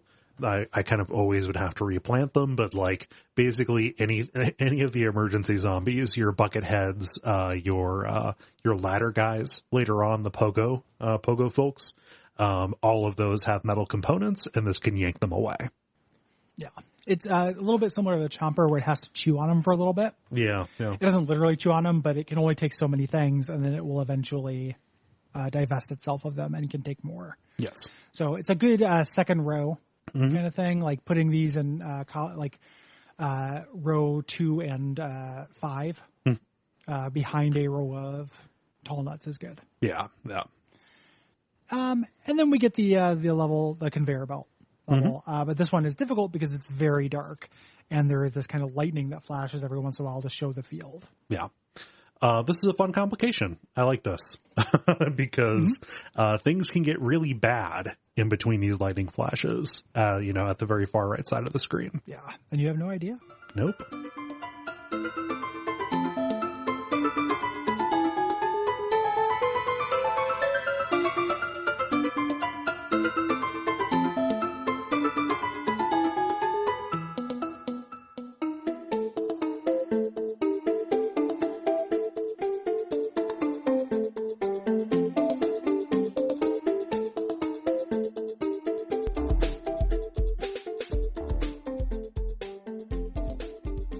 This introduces us to our final world here, the roof, where the zombies are now attacking on the roof, which gives us a couple of restrictions. One, that you have to plant down pots or put down pots before you can plant. You'll start with some pots, but as the world goes on, you get fewer and fewer. And then also, the roof is slanted, so straight shooting plants will only shoot a little bit in front of them. So this introduces lobbing plants. Right. Which end up replacing your regular projectiles. If you want to bring a regular projectile plant into any of these levels, you have to plant them very far forward. Yeah. Yeah. Yep. Which is generally not worth it. And then when you go on to the other modes, or if you continue to play past this, I typically prefer these to pea plants anyway. Yes. Yeah. So. Well, they get over defenses and stuff. Yeah, they're great. Yeah. Your first of those is the cabbage bolt, which is just, like basically just a pea shooter, but it shoots with a different trajectory. Also just very cute. I like that it's a cabbage. It shoots little Brussels sprouts. Yeah, perfect. It shoots at half the fire rate, but does double the damage. Right. Just so you can kind of plan around it. And this introduces an annoying zombie, which is the bungee zombie, which pops down and kills one of your plants, grabs it. It has to hang out there for a little bit. So if you can kill it in time, it'll drop it won't take your plant. Yeah. Additionally, these bungee zombies will, during the surges, they will kind of like drop in to deploy to deploy enemies closer to your defenses as they go. And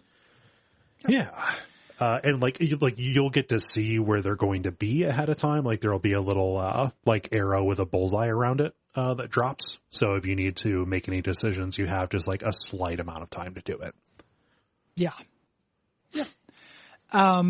Level 2, there's not a whole lot there. It just gives you the flower pot.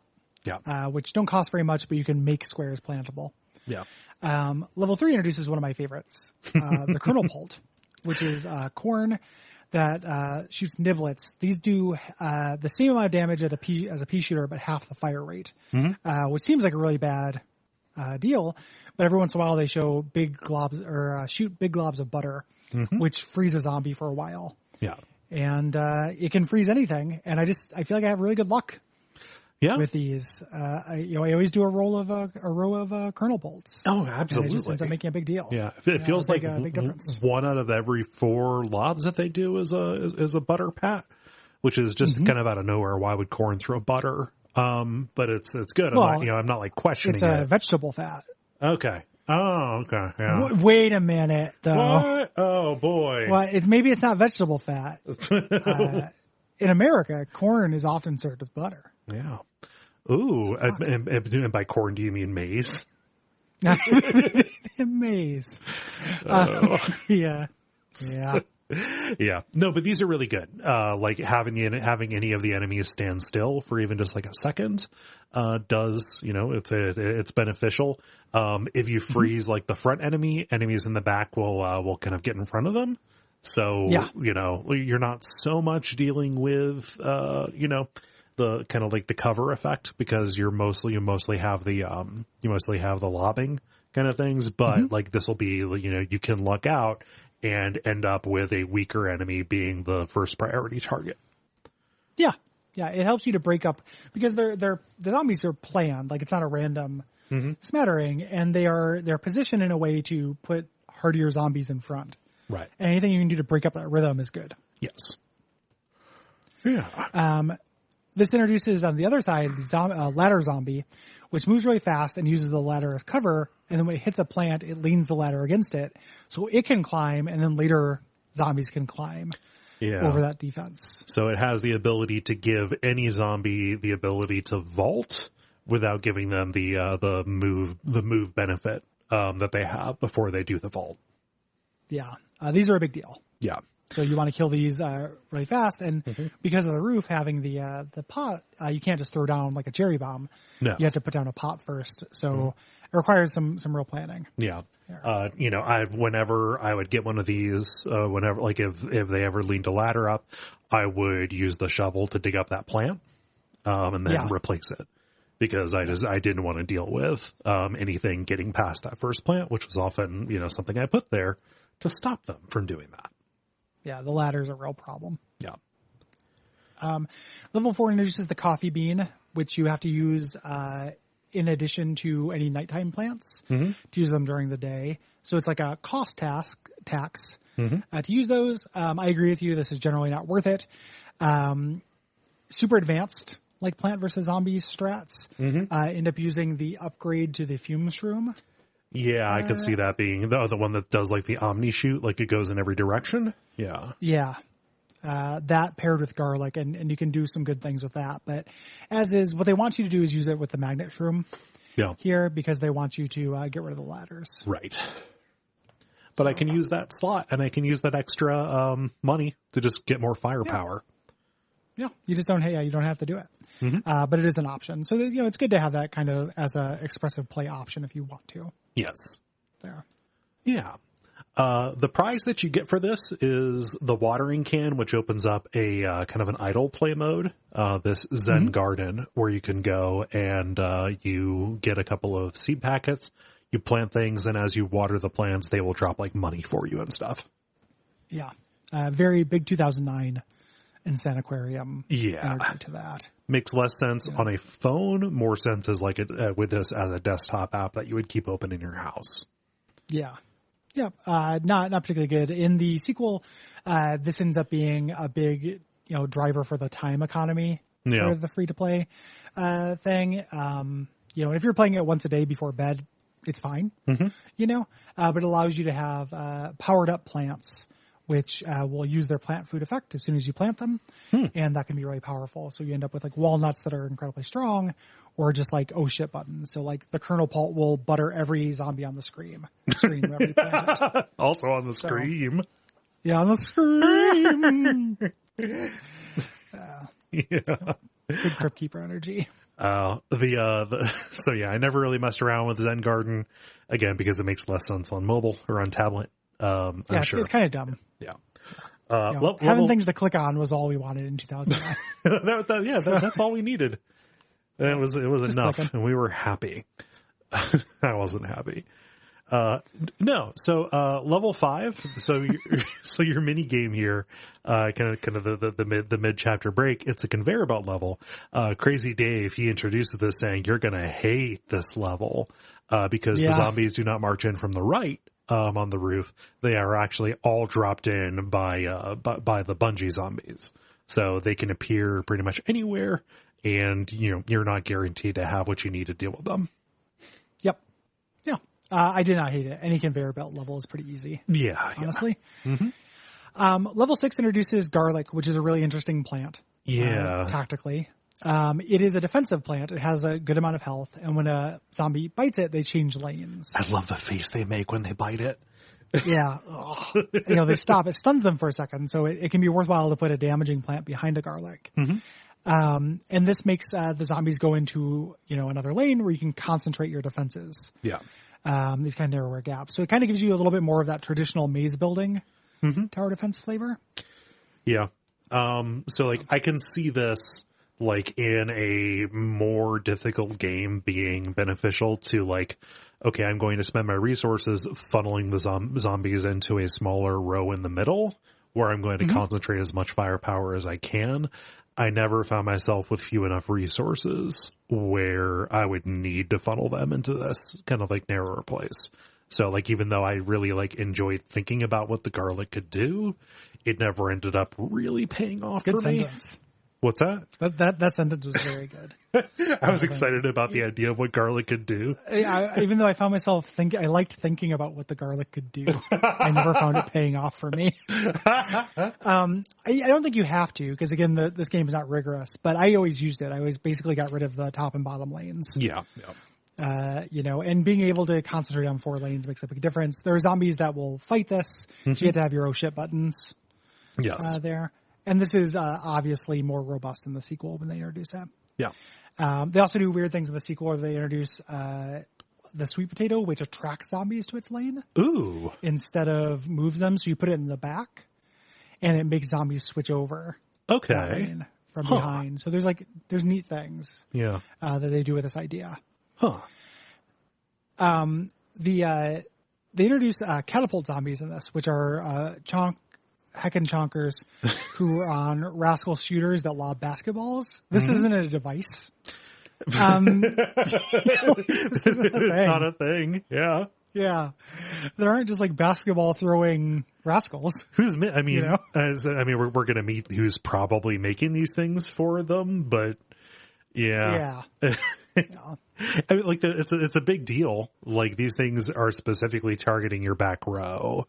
As they hit. They're not eating it. They're damaging it. Yes. They're just trying to kill your plants. Mm-hmm. Yeah. So. And, they have a limited number of, basketballs when they run out. If you haven't dealt with them, they will just drive forward very quickly, and bowl over anything, like it is a Zomboni that doesn't leave any ice behind it. And keep in mind, you do not have, lawnmowers. Like you have to pay a lot to get the leaf blowers. Yes. Or whatever, roof cleaners on this.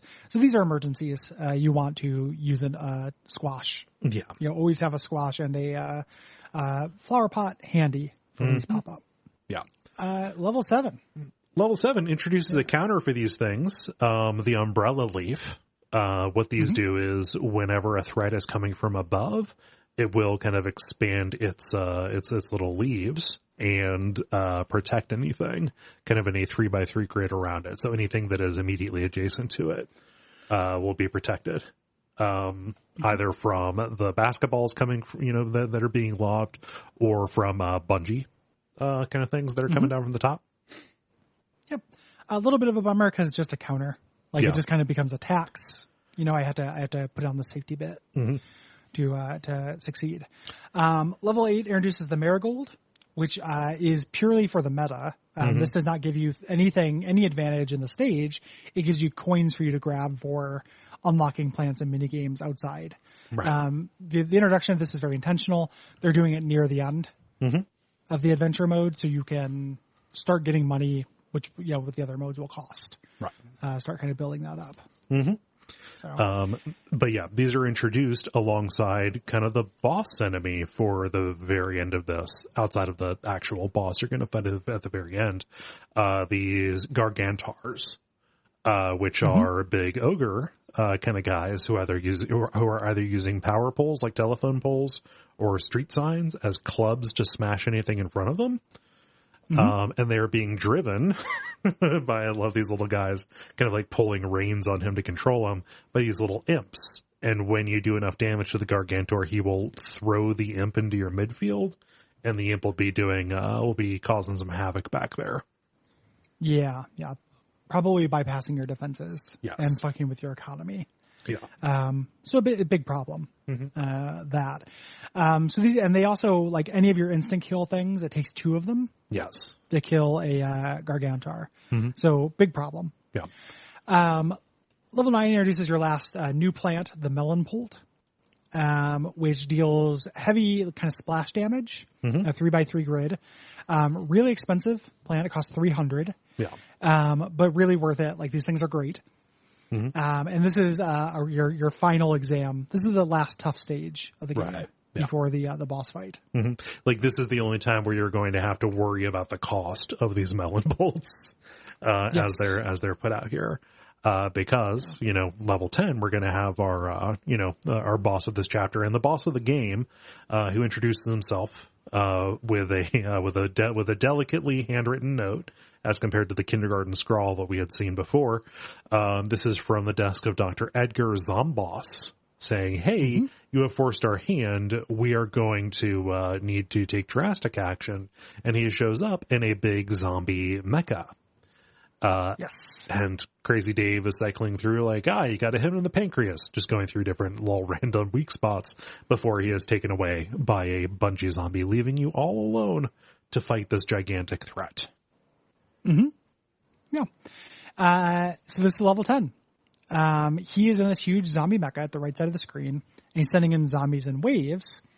And in between them, his head will open, kind of making him vulnerable. In addition to those waves, he is also throwing out either lava balls or ice balls that you have to destroy with the proper element.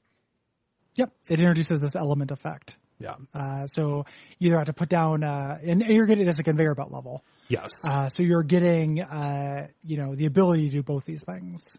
do create ice and fire Yeah. against these things. You don't know which one he's going to unleash, and if you don't counter it, it will roll over all the plants in that row. Right. You know, in any of those things, any of those instant kills, either the Gargantor's melee attacks or the Zomboni or these balls, they don't have to like chew on the plant before they kill it. It just immediately bowls it over and it moves on to the next thing. Yep. Yeah. No. But like, then you get a famous credit sequence. yeah. Yeah. Like, this isn't hard, but you get you finish it, and then you get a note saying, hey, we're done fighting, but we do want to shoot a music video with you. And they play the meme song.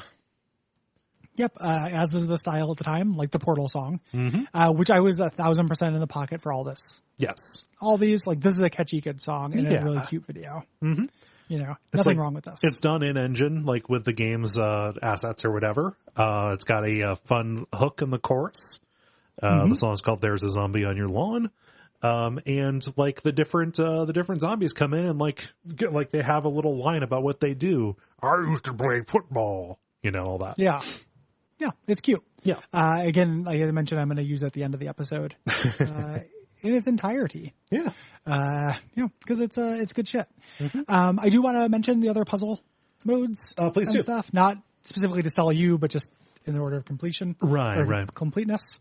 My favorite of these is iZombie, where you deploy zombie units. There are cardboard cutouts of plants, which act like, it's like practice for the zombies. Yeah. Okay. They act like the regular plants. When you devour a sunflower, you get resources to put different zombies down. Okay. And these get really insidious. These are puzzles. So like looking at the order of plants, like, okay, if I put this zombie here, he'll be able to eat the flower before he gets killed. But here's where I have to use a minor zombie because they've only got defense going towards the right. Right. To go and kill this sunflower, which will give me enough sun to build a football zombie, which can, get past this thing. I'm going to put down an imp here because I need to make a squash sacrifice itself. Right. They're really good. They're all good. It's very fun. Is there any time pressure as you're doing this? No. Okay, that's good. It's purely a puzzle thing. Like it's just order of operations puzzle game. Also really good is last stand mode, where you get a limited amount of sun and you plan your defenses from the start. Okay. I love those. Like you don't do any economy. You just start with like 3,000 sun or whatever. And you say like, what would be a really cool, what's a good defense? Yeah. And this allows you to experiment with a lot of like weird builds. And such. Do you get a preview of what's coming, or are you just kind of rolling blind and trying to set up for whatever might come? I do not recall. Yeah. Exactly. There's multiple ones. Like this is a series of stages. Yeah. So I'm sure it just escalates. Like anything does. Yeah. But that kind of planning is really appealing to me. It's a little bit better these stages in the sequel because you can fast forward, Yeah, I can say but you can, as a strategy, you can save sun during these things and use it for one-offs Okay. and stuff too. So you can be a little bit more active. Nice. Closest to these is survival mode, which is kind of like one really, really long stage that has 4 breaks in it between flags where you can you keep all of your plants, but you can choose new seed loadouts. Oh, that's cool. Yeah, they're really good. There's one for each major biome. And this is how you like play with all the really weird, cool, expensive plants. Yeah, yeah. Cause you start off doing, repeaters and sunflowers and then upgrade them to double sunflowers and, Gatlin peas Nice. and such. Real good. And then there are a bunch of mini games, including like 23 of them that were, cut from the game that you have to use the console to get back. What? Yeah, like you can actually play these. You can use the console to play the canceled ones. Huh. And these are different versions of Vasebreaker. Different, some of the things you've done before. So like, Walnut Bowling, shows up. The most interesting of these, is, Begooled, which is like Bejeweled, where you move plants together, and when you all the plants operate like plants. When you put 3 of them in a row, you get sun, there, and then the columns fall down, and you're just trying to get a certain amount of sun. Okay. But you're also trying to get advantageous collections of plants to fight off the zombies. Oh, that's cool. It's super neat. And then there's also a really good one, which is called Zombotany, where all the zombies have plant heads. So the zombies act like their respective plants. Okay. So like the pea shooter zombies will hurt your plants from a distance. And the walnut ones are exactly as tough. Yeah. And such, and you have to deal with those. So they're just little challenge mini games that are fun. Yeah, and those are the ones that are cut that you have to use the console to get at. No, those are the real ones. The cut okay. ones are like there's one where it basically repeats from things you've done in the game. So like like a nighttime level or a fog level.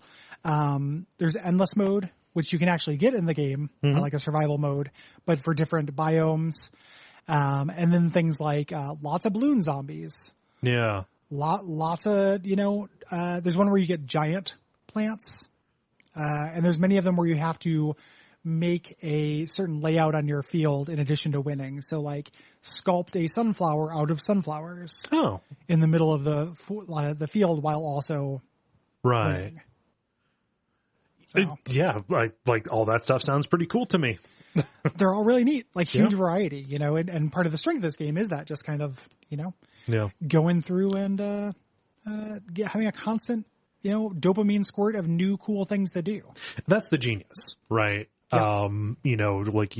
This succeeds aesthetically, but just the generosity of this, the fact that it is always giving you something new to like mess around with, even if it ends up being, of limited use, like the Torchwood or whatever, you still end every stage by clicking on the icon of whatever it is you're going to get.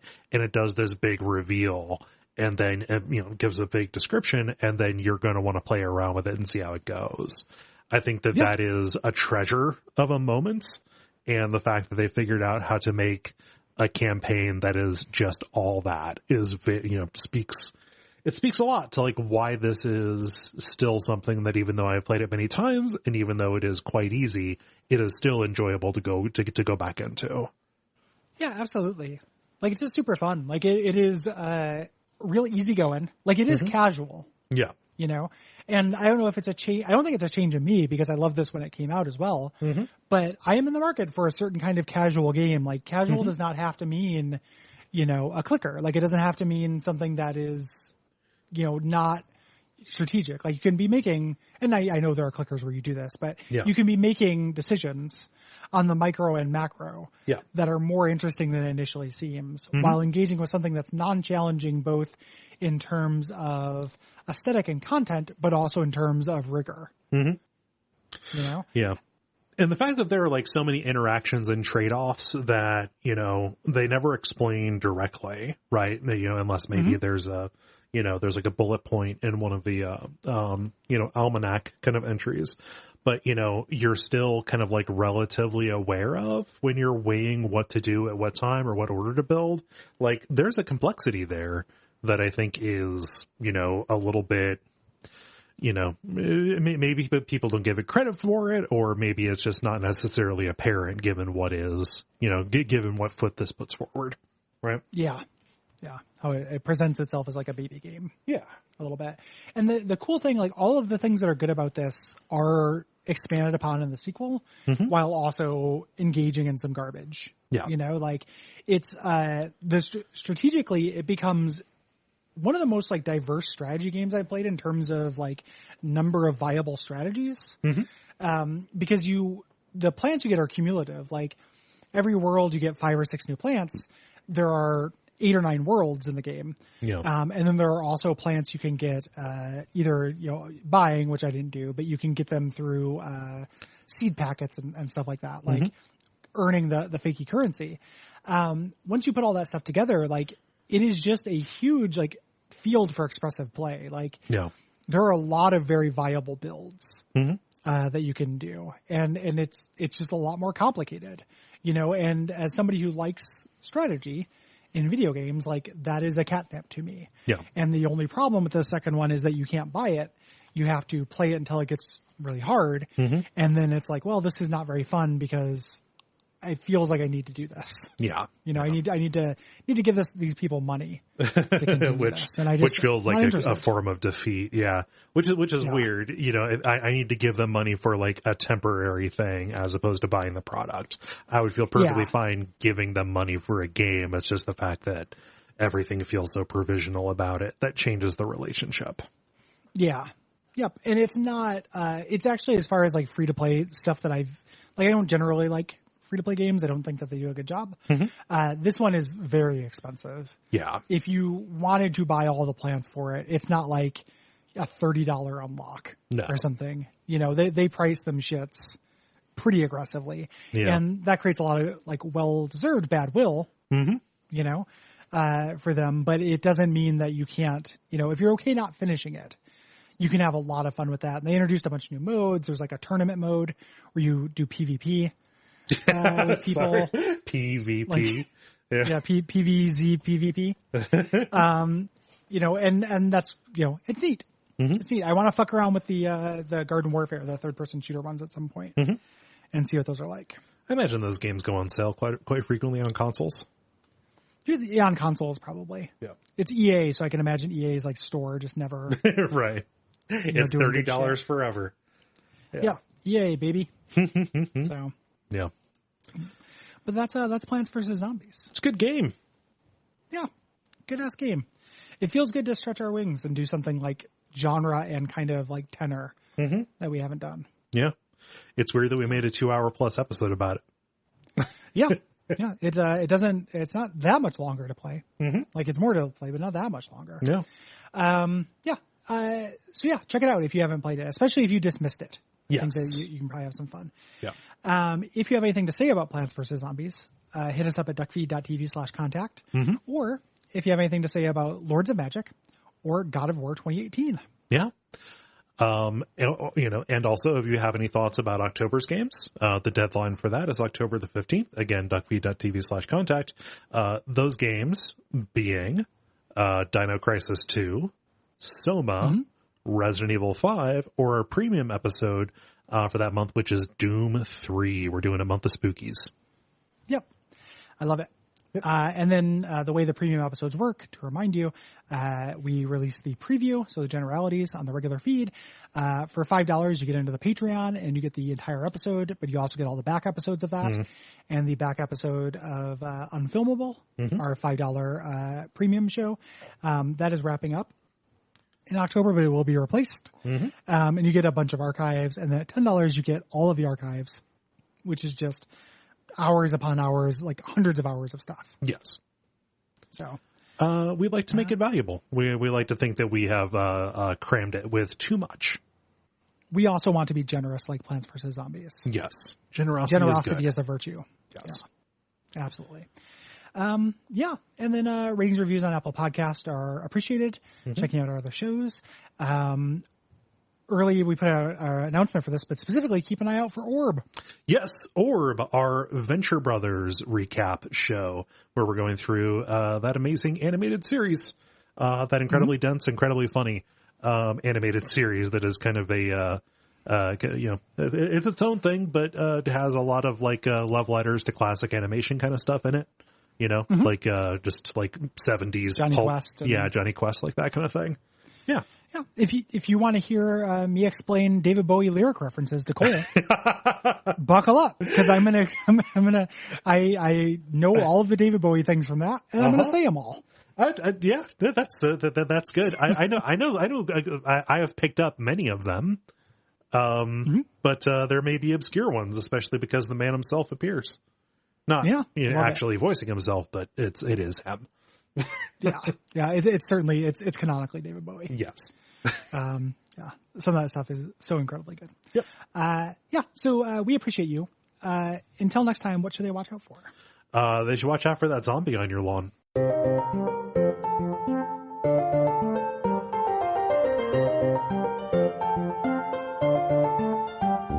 Sunflower.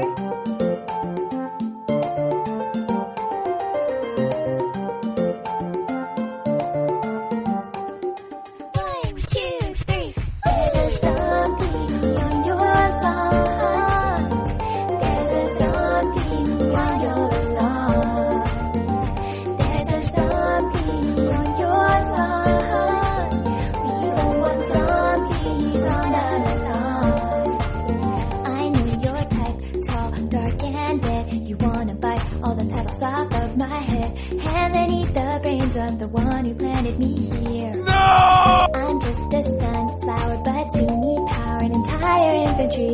You like the taste of brains, we don't like zombies. I used to play football. Rotos protect my head. I have a screen door shield. We are the undead. There's a zombie on your lawn. There's a zombie on your lawn. There's a zombie on your lawn. We don't want zombies on our lawn. Maybe it's time to reevaluate. I know you have a lot of food on your plate. Brains are quite rich in cholesterol. You're dead, so it doesn't matter. Instead, we'll use the solar power to make a long defense at any hour. I like a tricycle. There's powder on my head.